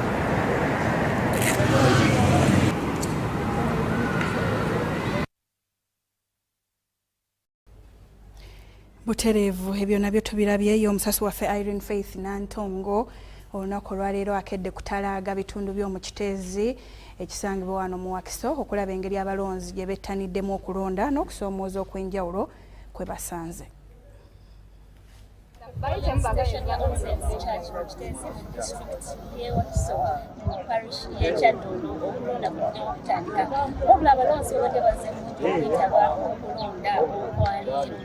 ensonga erisizawo okulonda evudde ku buuma obwa tekinologiya obwateekebwawo ekitongole ky'ebyokulonda ki electoral commission nti obuuma buno buganya okukola obuyite ku BVK biometric voter verification kit buganya okukola saa 12 okulonda polling station wano mu Kyaddondo zonna tezinaba kuggulawo mashini tezikola kazigenda mu ssaawa 4 okulonda kuva ssaawa 1 paka 10 wano mu Kyaddondo tennaba kutandika kulonda twagala kulonda abantu batandikidde mu maanyi bakedde nnyo 12 kitundu baadde bamaze okutuuka mu kifo balondera All Saints Church Kiteezi ne balinda naye bagenze balinda ng'obuuma tebutandika ne bavaamu amaanyi nabo ne baagala okugenda kitutwalidde akaseera abamu okubamatiza nti musigale nzanyi wano mu Kiteezi simanyi lwaki sisitimu eruddewo okutandika ate ng'abanaku abalala oyinza okuwulira nga bo batandise dda twakedde 12 twade tulewa ebintu ne bitandika leeti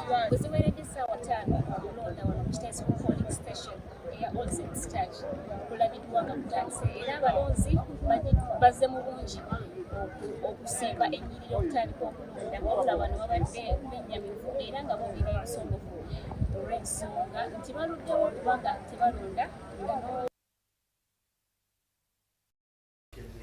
UBC leero olutimbe gagadde ne Star TV emunyenye eggwanga kwokyali nga tukutuusaako ebifudde mu bitundu by'eggwanga ebyenjawulo era okubala obululu kukyagenda mu maaso nga bwe nkutegeezezza tugenda kuba tubikutuusaako wano ku UBC TV ne Star TV. Yeyiga Muhammad ali Kibuku mu Bukedi eyo era alondodde embeera bweyimiridde kabitulage. Wetuli ye district y'Ekibuku essaza baliyita Kabweri. Abeesimbyewo ku kifo ky'omubaka alondebwa obutereevu bali babiri era nga mulimu Dr. Patrick Wakida oyo nga yayina flag ow'ekitundu kino wa NRM ng'avuganya ne munne era munna NRM naye nga ye yeesimbyewo nga independent ayitibwa Stephen Mugole era abatuuze batutegeezezza nti okulonda kutambudde bulungi wadde nga badde balowooza nti bagenda kulondera ku byuma bikalimagezi ebyaganye okuva ku makya.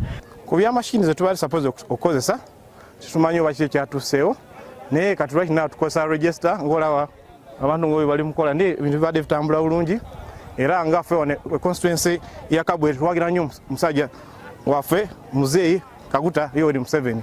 Ebyuma biganye ne batugamba nti ng'ebyuma bwe biganye tutiikinge kati taffe tugenda mu maaso n'okutiikinga ebyuma byaganye ekitegeedde naye bitambula bulungi nga tewali ttambula. Kulonda kutambudde bulungi baidawe temuli nkayaana temuli kintu kyonna buli muntu ali kulonda buli omu gwayagala mu mutima gwe. Alhamdulillah Katonda atuyambye kuva ku makya katugambe nti kuva kampeyini atandika temuli kulwanagana kwonna. Tulonze bulungi ansha Allah Mukama atukulembedde temubadde entalo buli kimu kigenze bulungi tetufunye kutuluganyizibwa simanyi kukola ki eyo kale bye tufunye mu kulonda alhamdulillah kutambudde bulungi. Kyuma kifa sawa yone kifa ekyuma kigaana okukola naye nga ate tekigaana muntu kulonda kubanga kyolina okumanya nti abantu bali mu register n'obufaananyi mubulaba akange mwakalabye kizibu nnyo omuntu okugenda okulondera omuntu omulala. So me am happy nti abantu balonzi kyekintu ekikulu nnyo. Tujja kwongera okubatuusaako ebifa mu ssaza lino. Nze Yiga Muhammad ku lwa UBC wano e Kabweri mu disitulikiti ey'Ekibuku. Webale munnaffe kati twolekera nate bannaffe ab'emukono kabatulage be batuleetedde.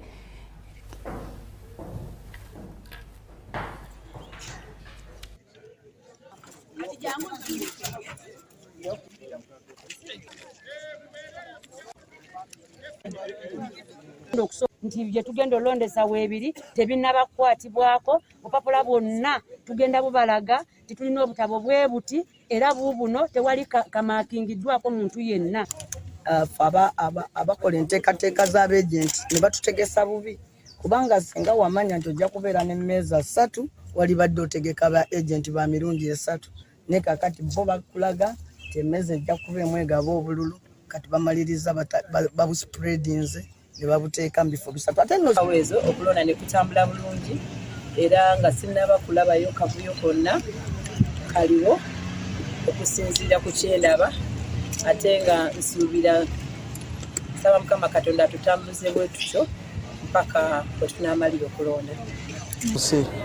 Bujja kutusonyiwa naye tujja kuvaayo tunyonyole gavumenti ejja kuvaayo enyonyole ekyekyabaddewo naye nga njagala kubeebaza kubanga nze bwenza okulonda nakatuuka naye nsanze wali wakakamu ate era obwedda mbuuza ne bagamba wali wakakamu. Mpozi njagala era okutwala omukisa guno okuddamu okubuulira abantu ti polling station wennondedde si yesalawo ebyegombolo oba si yesalawo ebyomuluka. Bw'oba owangudde kweno tokola fujjo kwata munnayuganda ng'omuntu wa bulijjo ate ffenna kuno tekuli agenda kusenguka. I think voting is going on well. We've gone around so many police stations. We've also reached out to our observers in the hinterland. And there's no basis for us to get worried. Now, I'm saying now, and we only hope that it will continue throughout the election period and throughout the coalition period. I will use this opportunity to plead with the people of Uganda to come back and vote because the number of people left the voting stations because they didn't start early. So they should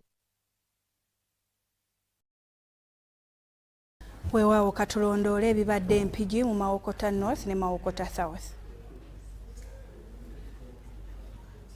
Kedde bulungi ng'era omuntu yenna omulala enjawulo ku mulonzi ali wano tinze ndi candidate.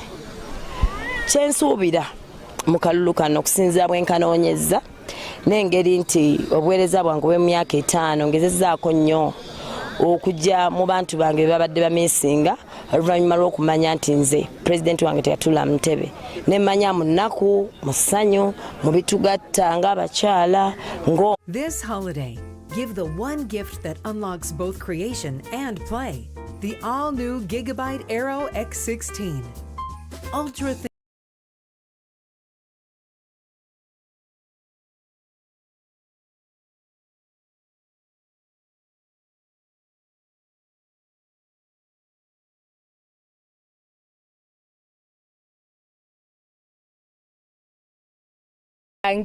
Ate era nga kyemmanyi wano wennondera ewaffe Ruteete ne disitulikiti yonna agenda okumpangula taliiyo kubanga nze ekimanyi abantu bateekamu dda obwesigwa era weewaawo abo nno bannaffe bavudde Entebbe mu Mawokota North ne Mawokota South nga bawera nkolokoota okuwangula wamu n'abalonzi okulaga essanyu nti basobodde okulonda abakulembeze be balowooza nti be bagenda okubakiikirira obulungi mu kisanja ekijja. Katwolekere Makindye tulabe nate abaayo balonze batya embeera ebadde etya balondedde ku buuma buno obwateekebwawo oba bazze ku nkola eyitibwa ey'amannyo ey'enkalala z'abalonzi.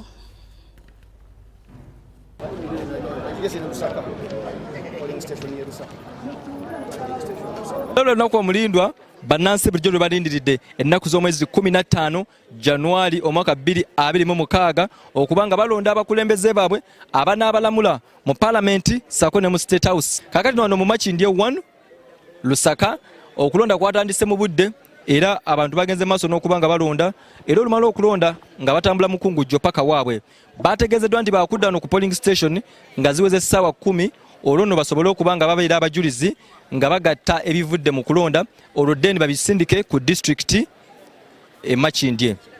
Omukulembeze mazumulonda leka inkekagano bakoze eki bakantadde omukulembeze mazumulonda MP wange mazumulonda okumani MP mazumulonda wadde uma buganye tebutulemezeza kulonda mukulembeze wetu tukola ki twagala ku mitima gyagala ku mitima gyaffe omuntu kwayagala mitima gye tebutulemezeza kola ki kumulonda tusigale tulonze omubaka waffe omukulembeze waffe tumulonze mu maanyi ag'ekitalo ekingi katulinde mukama byanajjamu bebanabalamula ebinaavaamu mu bululu. Mu bitundu bye twalabye nga Kampala Central n'ebitundu nga Wandegeya Makerere okulonda kwaluddewo nnyo nnyini ddala ng'oba oliawo kino kyandiva ku statement omukulembeze gwanga gye yakola nti waliwoko ekibba kalulu ekyakolebwa aba opposition oba osanga nga ku luno babadde balina okuteekesa mu nkola okulaba nga bakozesa voter verification machines obuuma obwo obwa biometric obubulaba ebyenkumu kyokka obuuma buno osanga tebutuukirizza bulungi mirimu nga n'olwekyo bwalemereddwa okubanga bukola oba olwawo olw'ebbula lya intaneti newankubadde nga gye buvuddeko twali twategeezebwa nti tebujja kukolera ku intaneti olwo era bonna abali okulonda wano boolengera bakozesa manual method bajja ne bakukebera mu lukalala ne bamanya nti oli mulonzi wa wano n'osobola okuba ng'ogenda mu maaso n'okulonda. Ab'obukonge bo bayanguyirirwa mangu okulonda ow'obukonge ayanguyirirwa mangu ddala okulonda kuba ye akakonge kaba kamulaga nti mulonzi waawo kyokka ate abandaga muntu process ebeera mpanvu nnyo nnyini ddala nti basooka mukebera ku register ddala mulonzi wa wano olwo nno ne bagenda maaso n'okubeera nga exercisinga right ye ey'okubeera nga alonda omukulembeze we gw'ayagala. Wano nno n'amagye galonze era bagenze maaso n'okukola omulimu gwabwe nga balonda era ne bagondera amateeka era ne batabaako mu mbeera yonna gye bakola erinza kuva mu mbeera ne babigondera buli kimu.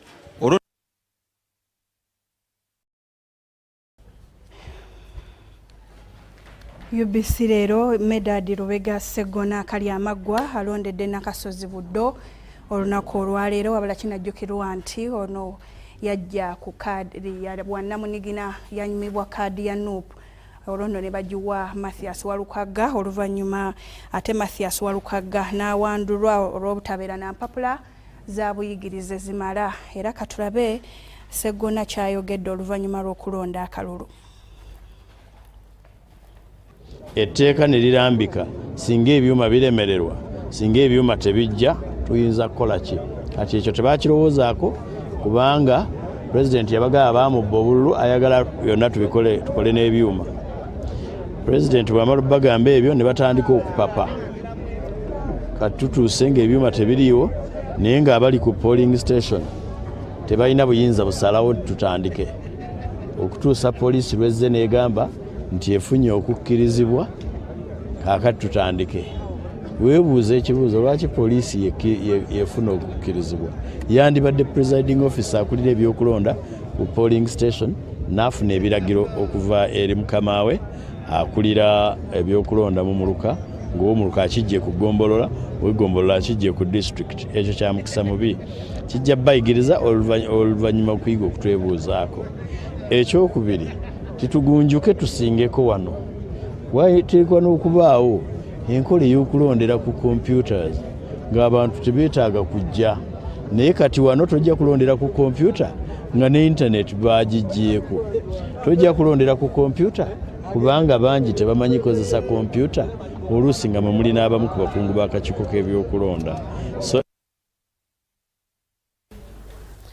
weewaawo ago nno ge tusobodde okukutuusako ebibadde gy'otabadde mu bitundu by'eggwanga eby'enjawulo nkujjukiza nti okubala akalulu kutandise era kugenda mu maaso wano ku UBC TV ne Star TV emunyenye eggwanga tugenda kuba tukutuusaako buli kigenda mu maaso mu ggwanga era nga nkubuulira nti ekyenkomeredde akakiiko k'ebyokulonda ke kalina okuvaayo ne kalangirira oyo aba awangudde totwala mawulire g'oba osanze mu kkubo nti gundi yawangudde lindirira akakiiko k'ebyokulonda kakutegeeza oyo aba agenda okukulembera nate ekisanja eky'emyaka 5 ekiddako. Nze Marion Nakitene ne munnange Elizabeth Nakakoni wali ku ludda olw'obubonero tusisinkane nate olunaku olw'enkya weekuumire wano ku lutimbe gaggadde era weeraba.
A very good evening to you all. Thank you for joining us on UBC UG Polls 2026.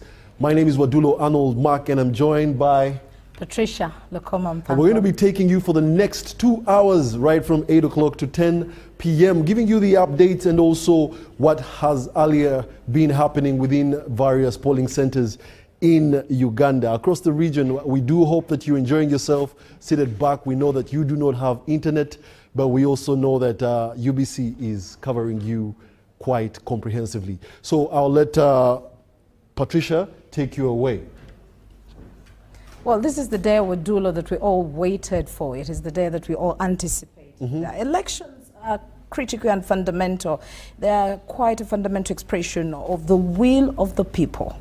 And it's very, very important for us to understand that this is the cornerstone of accountable governance. Now, when we have this in place, then it is true democracy. Yeah. Yes. I think democracy, the need to exercise your right to vote is something that should always be upheld. And the fact that we've managed to hold elections for all this time shows that Uganda is heading the right direction. And that's why I really uphold the Electoral Commission for endeavoring to have us an election for all this time. I mean, now we are looking at a race with over 2,025 directly elected members of parliament, and then 8 presidential candidates, of course, for this specific election. And it's going to be an eye-opening election. And you see, Wadulo, it's very interesting because the Electoral Commission proved a lot of maturity, you know, in terms of managing conflict, managing the bit of chaos with the BVV kits that happened there during the day. They had to make quick decision at that particular moment that now we are no longer using the BVV kits. Right now we are resulting to the manual procedure.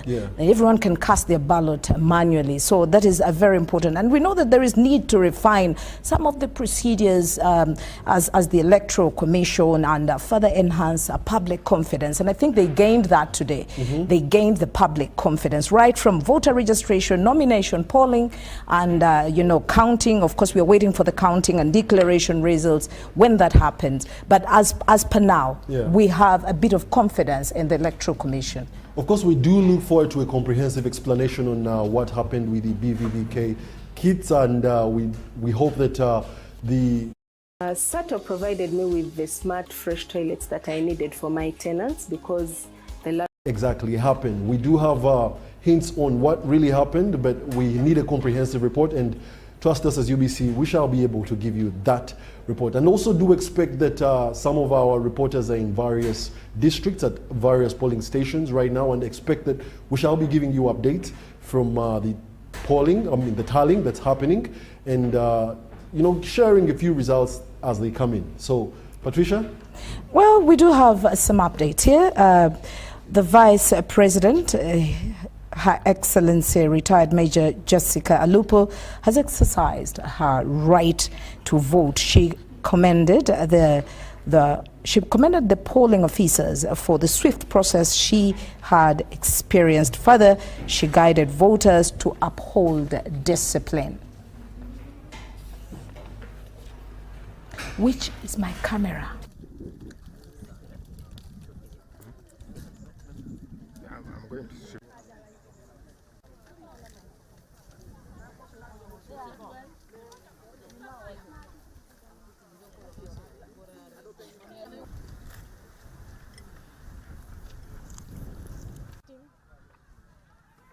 The system is fast, the system is very clear and efficient. The people who turned up in the polling station, as far as I have been informed, got the polling officials ready in the polling station, and the voting started peacefully.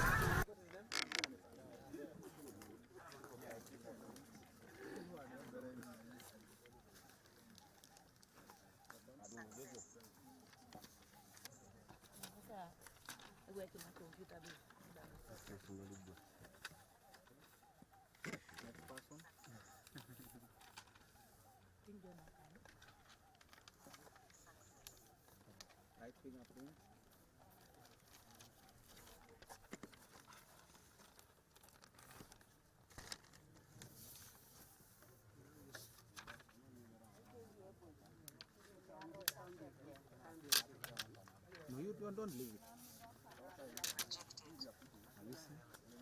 When you leave, when you remove it, it will not stand. So you make sure you put it.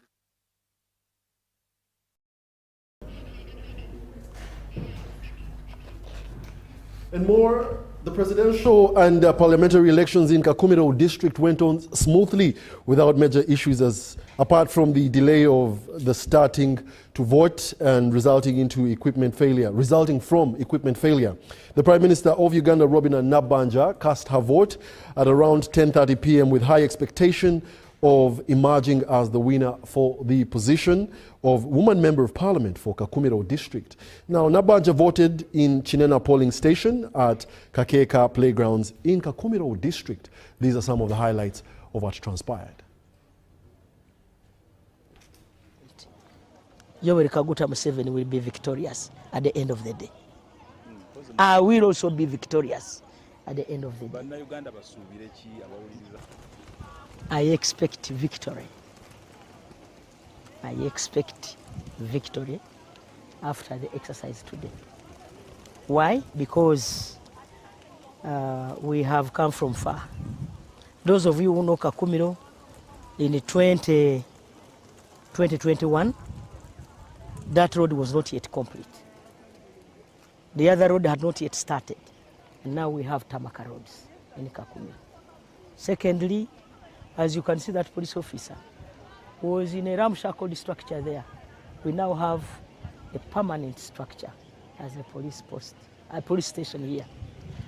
We did not have PDM. We now have PDM, we have Myoga, and our people are benefiting. The development of this district is quite high. We did not have a district administration. If you go there, we are now housed in a 4-story structure. And so the people of Kakumiro know where we are coming from. And of course, in our manifesto, they see that this road from Kakumiro, Nkoko, Mpasana, Kisita, and then Nkoko, Masode, up to Chiboga, up to Masode. Masode is in Chankwan's. And that road is well listed in our manifesto. So we have hope that our people, because they know they have achieved all this with my input. What appeal do you have to Ugandans as they cast their vote? Ugandans who are casting their vote now, I want to appeal to you to, first of all, look, internalize, reflect, and see where we have come from. The peace we are enjoying right now. The development we have got. Here we had only 7 health center 3s. We now have 19. In 2016, when we became a district, we had only 7 health center 3s and 2 health center 4s. We now have 19. And so those achievements, we had the 6 senior secondary schools. We now have 12. And these achievements, our people see, and I know they will vote. They will vote for peace. They will vote for development. They will also develop for household incomes. It is only NRM that has been able to think about the poor person in Uganda. So I'm confident Yoweri Kaguta Museveni will be victorious at the end of the day. I will also be victorious at the end of the day. The First Lady, Mama Janet Museveni, has exercised her constitutional duty and civic obligation and cast her vote at Karejeye polling station in Kikoni Parish, Ntungamo district today at 11:59 a.m. She joined members of her community and cast her vote of presidential candidate and directly elected member of parliament for Ruhama County and woman member of parliament for Ntungamo.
And more in our news, voters in Makerere 2, Kawempe Division, Kawempe South in Kampala District expressed dissatisfaction with the voting exercise after it started late, despite the fact that many voters had arrived early at the polling stations. The voters faulted the Electoral Commission, accusing it of failing to make adequate preparations and ensuring that the voting process ran smoothly.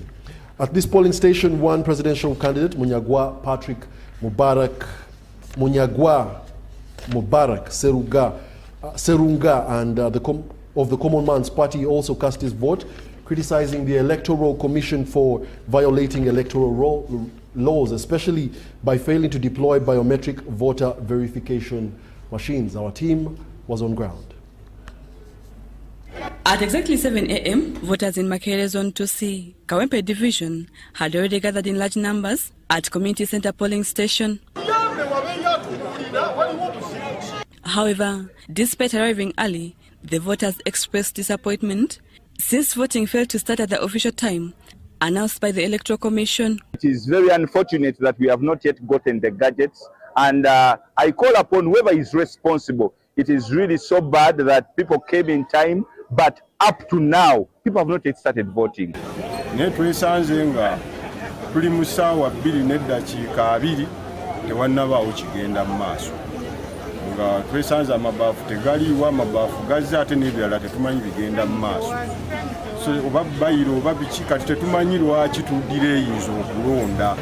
Waliwo kiro talisuli musaameka tezirina byakola. Hours later, the voting process eventually started at 10:36 a.m. while considering the use of voting registers after no biometric voter verification kits were seen at the polling station. The Common Man's Party presidential candidate, Munyagwa Mubarak Selunga, casted his vote at this polling station in Makerere 2 Zone C.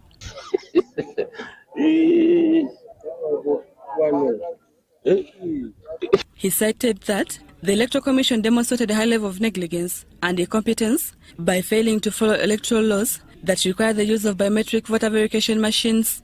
No, what is happening here is so appalling. You know, it's so funny.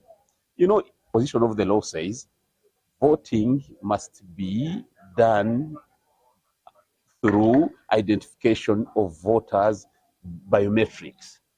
The Electoral Commission ultra-viriously has suspended that law. Non-compliance of electoral laws, blatant non-compliance. That's the problem. Munyagwa said this shows that election results cannot be trusted and that these irregularities will be used as evidence in court after the elections. The legality of the outcome. This is the ground of electoral petition. I'm telling you, hadn't them rushed for those machines, this would have been perfect voting. By African standards, it would have been perfect. You know, there is voting. Sincerely, people are lining up. There is nothing like violence around. There is freedom. People are free. You see, they are lining up. It's perfect voting. But now that law. Voters appeal to the Electoral Commission to take responsibility and address these issues in the coming elections. Kino ekintu kyaweebwa ekiseera ekigere n'olw'ensonga eyo walibaddewo okweteekateeka okumala. So I urge whoever is in charge for the next the election days. Let them bring the gadgets in time so that we can vote the people who are responsible, the people who are going to serve us responsibly. Rebecca Nantongo, Maria Namkose, for UBC News.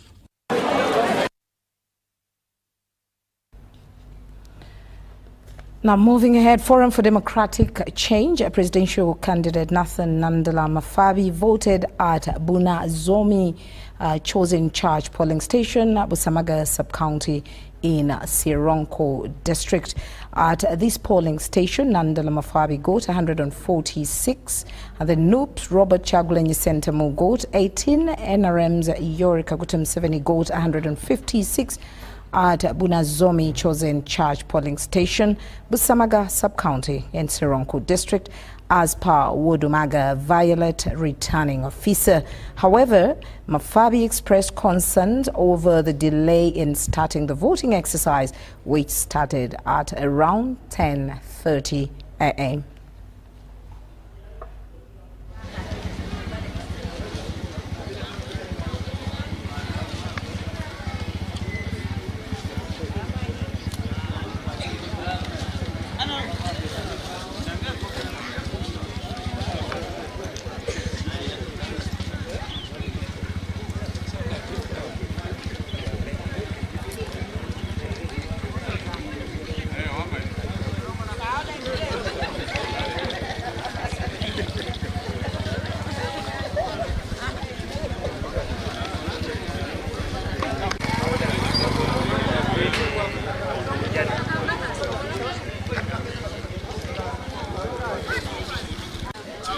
Remember that you managed, it's not allowed. My thumbprint refused 3 times until I had to use the finger, the middle finger. Now that clearly shows the system is here to fail us. Of course, in Bukedea, they were authorized, I'm told, to vote manually, and the voting more or less is done in Bukedea. All boxes are full. In Karamoja, I'm told they told them manually, they have already filled them so. But I've cast my vote because it's my legal obligation to vote. I have done my national obligations, which I'm allowed to do. Now, I'm going home. And for me, as a part of FDC, this one is just a done deal.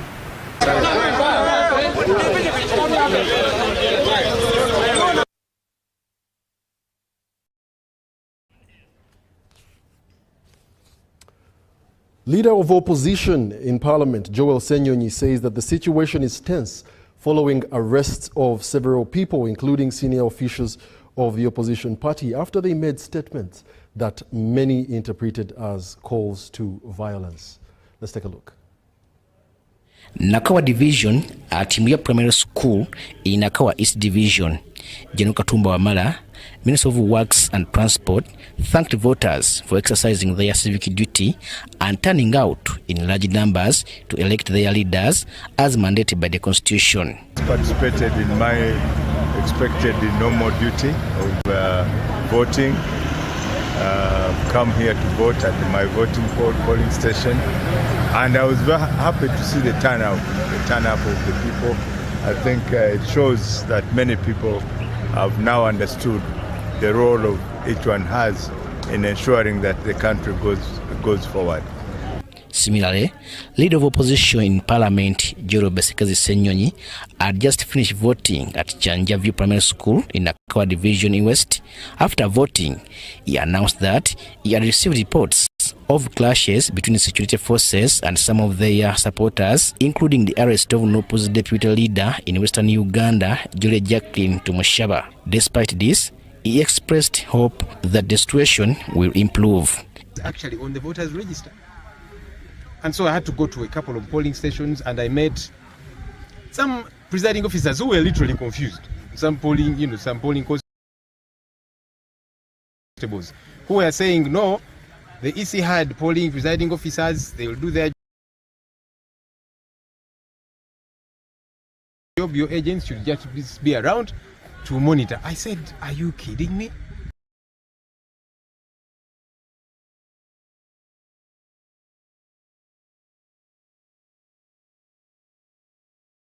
Another one even told me in another place, said, no, your people have books that are meant to tally and be sure that the number of people on the voters register are the ones who vote. I said, that's not the most important thing. The most important thing is to see to it that the person who is voting is actually registered to vote in that place. And so there was a lot of confusion in many of these places. In this area, most people had already voted and were patiently waiting for the results. The voting process was generally peaceful with no major incidents reported. Robert Katamba reporting for UBC News.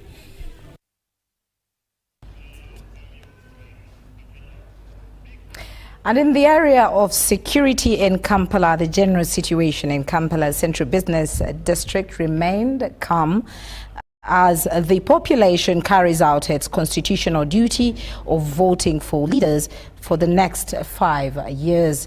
Now, security visibility is minimal and police have not registered any serious incidents within Kampala.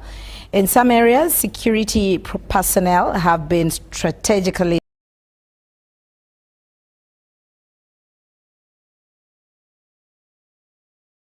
deployed with street patrols ongoing to ensure a safe and secure voting environment.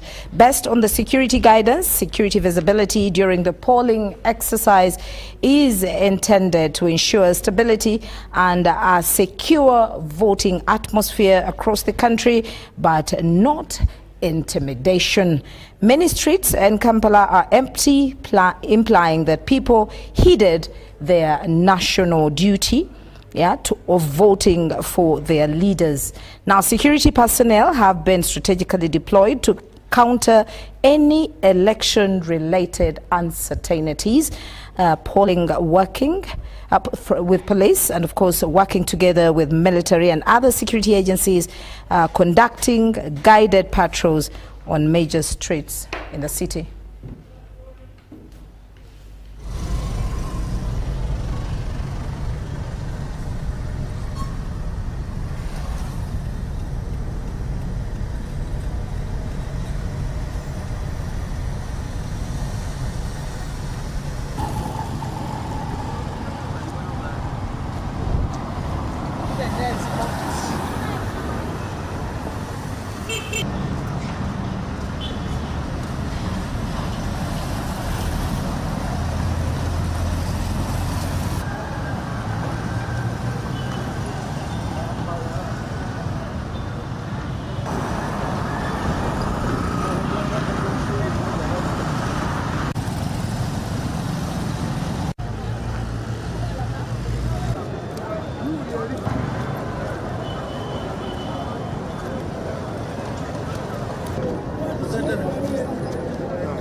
Well, we do thank Ugandans for taking their civic right to vote, and of course we do wait for the results as the tallying goes on. Right about now, Michael Jordan Lukomwa is in Lubowa, the EC National Tally Center, and he's going to be updating us on what's happening in Lubowa. Michael Jordan? Yes, Mark. Good evening, and thank you to all of you that are at the broadcast house for whatever you have done today, a very busy day that we've had. Yes, like you said, we are coming to you live from the National Tally Center that the Electoral Commission mounted here at their new head offices at Lubowa, Machindi Sabagobo, here in Wakiso District. And this very evening, having concluded with the electoral processes, especially the polling and the casting of ballots bit, the national tallying will be held here starting this very evening. I have gathered reliably that in a few minutes the Electoral Commission will all get in here and give us their first update in the first place, updating the country about how the whole process has gone in all the districts of Uganda, where, if there is any place where they have not voted, where they have successfully voted, whatever has happened. Justice Byabakama and his team are coming in to give us that update, plus a few votes maybe that they will have received, first results that may have come in. We're going to get that. And the place has so many dignitaries, observers, brothers and sisters in the field, that is the media, the commissioners themselves. A number of religious leaders have been here. We even talked to Dr. Serada previously, and so many others. So that is the situation here. And generally, that is the picture here. We are waiting for the Electoral Commission. The expectations are high. Everybody wants to know what is that they have gathered so far, and what is it like. That is the main picture in this place.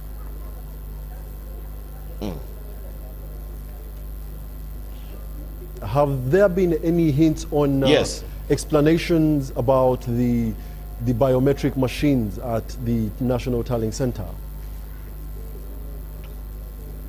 Yeah, the issue of the biometric voter verification kits, I think it will be part of the address of the Electoral Commission chairperson when he comes in with the commission. We have not yet gotten any information, because I tried to talk to the spokesperson, that is Mr. Mchunguzi Julius, and he told me we are coming with general information, so he couldn't give me a piecemeal of the whole package of what they are going to release just in a few minutes. So we are waiting for them to tell us exactly what they have so far in terms of how you people have voted all over the country and what is at the table as we speak. All right, thank you very much, Michael Jordan Lukuma. We really do look up to... I have someone to talk to here, an observer. Okay. Before you say bye-bye, Mark, I have somebody to talk to here. He's an observer. All right. And we want to know what his view is like of the process. His name is the Honorable Chiwanda Subi Godfrey, former MP, former Minister for Tourism. He's an observer. We want to know how he gets to be an observer. Good evening, sir. Good evening. I'm the chairman of the National Consultative Forum, the forum that brings all the political parties. So I mother the 8 candidates, the 8 candidates that stood. You remember, this is the only time, actually, since we went multi-party dispensation, when all presidential candidates come from political parties. We don't have any independents. So all candidates belongs to the National Consultative Forum, including the National Resistance. That is how you become an observer? That's how I become an observer, because I chair all the political parties in the country. Okay, so yes, how would you rate our performance as a country holding an election 2026, being in your capacity as an observer this time round? Irrespective of the biometric machine that did not work, so far, when I visited different polling stations, including mine where I voted from in Mitiana, to me, there is a great improvement in terms of transparency during the election period. Very transparent. Every candidate, the most important thing that I noticed this time, that every agent of every political party that was standing had a register. They would read your name widely, Chiwanda Godfrey, and everyone on the candidate side would know this, that is him. Then they look in the register to find out that is exactly that is Chiwanda. I went with my family members, I went with my wife, and at least I was coming behind them, but they would read each one of them. You go, and of course the register is photographic, so they would check the photo, they check you, and they know this is so and so, and you vote. Of course, the biometric machine probably would have added something like that you cannot vote more than once. Maybe you cannot use ballot stuffing, because the ballots were supposed also to be scanned, something like that. Even with the manual way, because people were they were following book by book. They would say, in this book there are 50 ballot papers, and 50 people have been given, and the agents of the candidates were very keen. There was a book where they had remained one paper, but I would see, no, but there is that paper remaining. So, and they were writing each ballot paper that was going. To me, much as we wanted the machine, but what happened, what has transpired on the polling stations, it's been transparent. As an observer, what would you make of the turnover, I beg your pardon, turn up today, the voter turnout 2026? I've not seen the whole, but of course, just by observation, the presses were not as vibrant as they were in 2021. 2021, I wasn't also a candidate, I was also observing, but not professional as I am now. But I would see more people at the polling station. By the time we began voting at around 10, the population was there, but not as massive as it used to be. But it went on mildly until when everyone was voting. But actually, by the time they increased even by 1 hour, most of people had already voted. Because when they started, the manual voting and the manual identification is quicker. Because they just say so and they read, and before you come you have your voter slip, you know I'm going to vote from here. By the time you go there, they even know the page where your name is. So to me, do you think we have bigger numbers than 2021, or it was a little lower? 2021 will over 8 million people, there was a vote turn up, 8 million people did not turn up in 2021.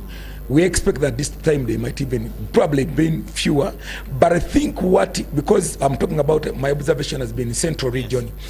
Central Region, that time, the vibrance was high. Probably they had their illusions here and there. But this time, people were more calm. And of course, surprisingly, even the clash, we expected to be so much between the security agencies and these people wanted to gather the polling stations. Hasn't been like that. People would listen. They would tell them, you move the other side, and they would be there. To me, at least where I've seen, according to me, it's been a very peaceful election. And I cannot tell finally on the issue of the voter turn-up as of now. Yes, yes. I cannot tell. I don't want to commit myself on that. What would be your comment of the few pockets of violence that we have had? Yeah, it's because sometimes people become over anxious, over ambitious, over, there are a lot of things. And at times our security, at times it is made to go into some mistakes. But even the few that I've seen, it's just because of some excitement. But we need to manage this excitement even tomorrow. People need to be peaceful. This is our country. We don't have any other country. We have only one country called Uganda. And all of us are not going to be declared as winners. Of course, me as the chairman of all the political parties, I have 8 candidates. From here, we nominated them from here. And I told them when they were beginning that 8 of you have gone, but only one will be declared a winner. So I want to call upon you. People have been supporting different political parties, but also different candidates, even at parliamentary. We're also going the process, because the process is still moving in up to local governments. Let's keep our country peace. Let's be peaceful. Let's be peaceful. Uganda is not starting today. It's not ending today. We are not closing. We are still have a long way to go. Let's keep our country peaceful. Thank you so much. That is the Honorable Godfrey Chiwanda Subi, former Minister of State for Tourism. He is an observer, being the chairman of the National Consultative Council. That is the body that houses all political parties. That's where we get now the iPod and all that after. So he's here in a capacity of an observer. So that is the update here, Mark and the team at Broadcast House. We are expecting the Electoral Commission, that is Justice Biamakama and the whole team here to give an update of how it has all been and launch officially the start of releasing of results and all that. We would like to talk to every official, but you can see that everyone is on, can I say, tension to make sure that things start moving. So that is the brief picture we can give here. We are waiting for the Electoral Commission to launch the start of the release of the results. Well, thank you very much, Jordan, for that insightful opportunity to talk to the election observer, Honorable Chiwanda, who was giving us his point of view. Of course, he mentioned comments on a low voter turnout, which is a comment that is coming in from various polling stations. But of course, until the Electoral Commission commits itself with the results, we cannot take any comments as the final say, and that will only take that as speculation. Patricia, what do you think about the voter turnout? When we talk about the voter turnout, of course, 8 million voters last election did not vote. And what do you think could cause this trend in the turnout? Well, first and foremost, being that the total is 21.6 million voters, and we are not yet sure the true figure that turned up, so we cannot estimate an 8 million in that regard. But Basically, some of the issues that could have hindered voters to turn up is because there's always word of mouth. Yeah. As some of the voters probably gave information that the biometrics, you know, are malfunctioning, you know, at the polling station, and you know the time is really running so fast. People are waiting in queue for more than hours.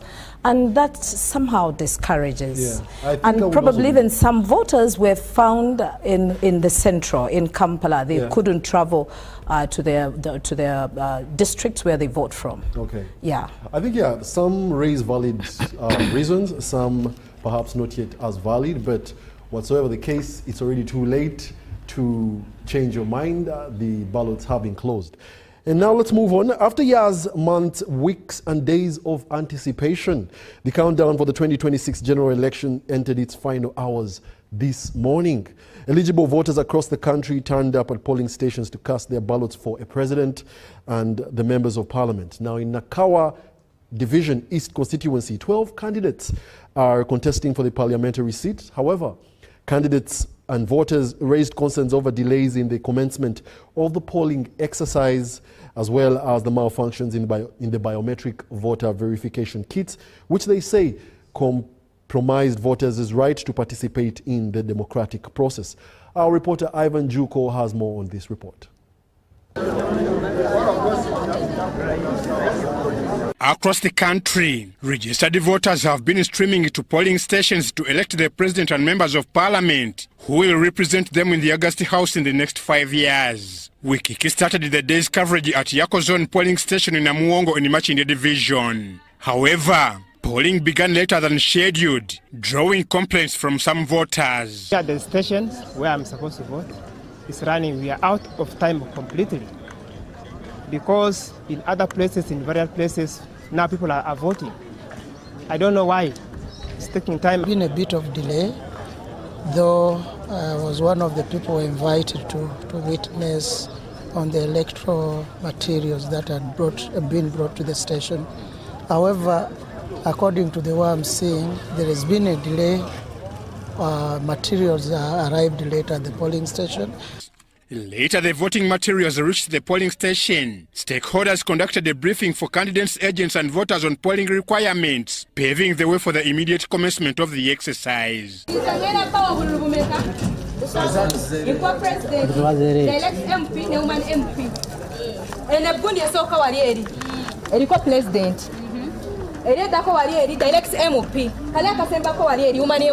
Archbishop of the National Fellowship of Born-Again Pentecostal Churches of Uganda, Bishop Dr. Moses Odong, who has just voted.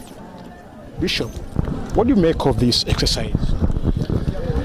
First of all, I want to thank God that this day has come and the weather is clear for us, and the voters have turned up here at Yoka Zone, Namuwongo to Z polling station where I've casted from. Well, we thank God people have turned up, and so far the challenge we have had was the delay. The machines were not yet properly set, so it delayed the process of beginning. It's a very good experience to vote someone I love and to vote the right candidates of my choice, because leadership comes from God. What I've experienced here, there are delays.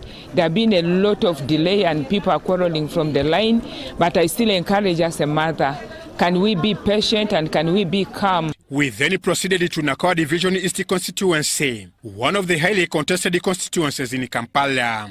A total of 12 candidates are contesting for the seat, including Alex Waiswa Mufumbiro of the NUP, who is currently on remand, Freddie Rohindi of the NRM, Godfrey Okote running as an independent, Michael Kabaziguruka of the PFF, Winifred Nakandi and Moses Mogisha Okera of the FDC, among others. I'm coming to you live in Mbiatu Parish, and on my left is Dr. Godfrey Okera, one of the candidates for Nakawa East Division constituency. Doctor, now that you've cast your vote, share with us your experience.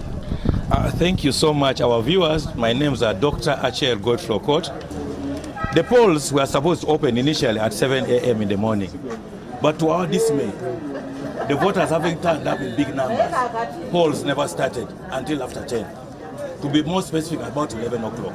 So we lost almost 4 hours. Remember, people who are here, are supposed to go and also fend for themselves in terms of business and other work. But we have closed people here for 4 hours without doing anything either on this order. That means now we have lost that, and people are here now hungry. Look at the sunshine. It's very hot and people are seated here. Everything looks to be highly organized. We really appreciate the setup of this place. The venue is organized. People are moving on smoothly well, and the people are voting at a distance. Things are really moving on well at Kishwa Primary School in particular. Well, so, as a candidate, haven't you witnessed or heard of any incidents? I have heard of some incidents at Luzera Prisons Parish, where my supervisor Mbanunji Richard was not allowed to enter. Some of the polling agents were not allowed to enter, which is very unfortunate. Winifred Nakandi and Michael Kabaziguruka raised the concerns after their agents and voters reportedly failed to access the Luzera prison polling station. From the moment I stepped here, the officers who have removed their name tags actually barred us from entering the premises. There are voters here that got from Luzera prisons that have been disenfranchised. They have been here standing under the sun, standing against the walls, and until all of them got tired and had to leave. Actually, we have at last been just chased away. Following the developments, Michael Kabaziguruka of PFF drafted a written complaint to the Electoral Commission regarding the challenges. I called the returning officer and I told him, look here, we are going to vote on the 15th. Please make the necessary arrangements to ensure that we are not disturbed, we are not blocked from accessing prisons to deploy our agents. And he said, no, it will not happen. I am going to inform my supervisor for Luzera Prisons Parish to get in touch with the Prisons Authority to ensure that you are enabled to smoothly go about the processes of deploying your agents. Now, unfortunately, today, that has come to pass. It has not happened. UBC will continue to keep you updated on developments in the national polling exercise. I'm Evan Joko and Mike Bakabulindi for UBC. Well, thank you very much there, Ivan and Mike. Now, news just in. Incumbent President Yoweri Museveni scoops all the votes at his home ground polling station in Rakitura at Karo High School polling station.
$98, $99, $100. So this is 400. Invalid votes 5. Tubuhabura has got 589 votes. Others 0.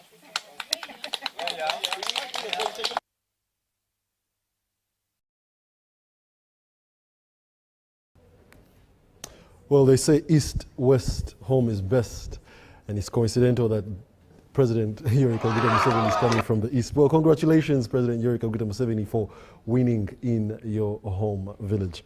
Now, an update. The National Unity Platform presidential candidate Robert Kyagulanyi earlier today cast his ballot in Magere. He was in the company of his wife, Babi, Itungo Kyagulanyi, and we shall provide you further updates during the course of this broadcast.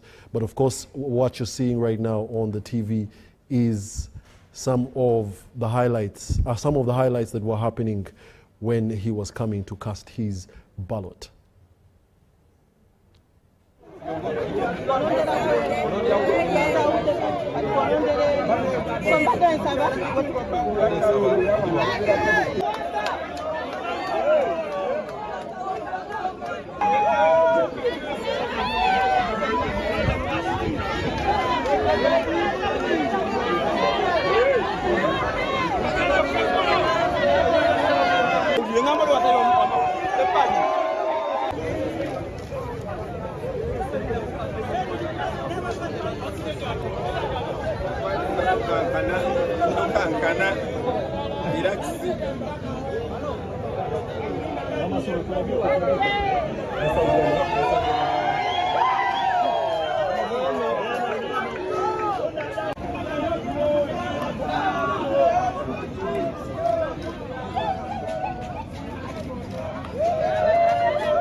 Well, right now we're heading over to the Tally Center at Lweza. As you all know, the counting has already begun. So let's move over to Lweza Tally Center and see how the counting is going.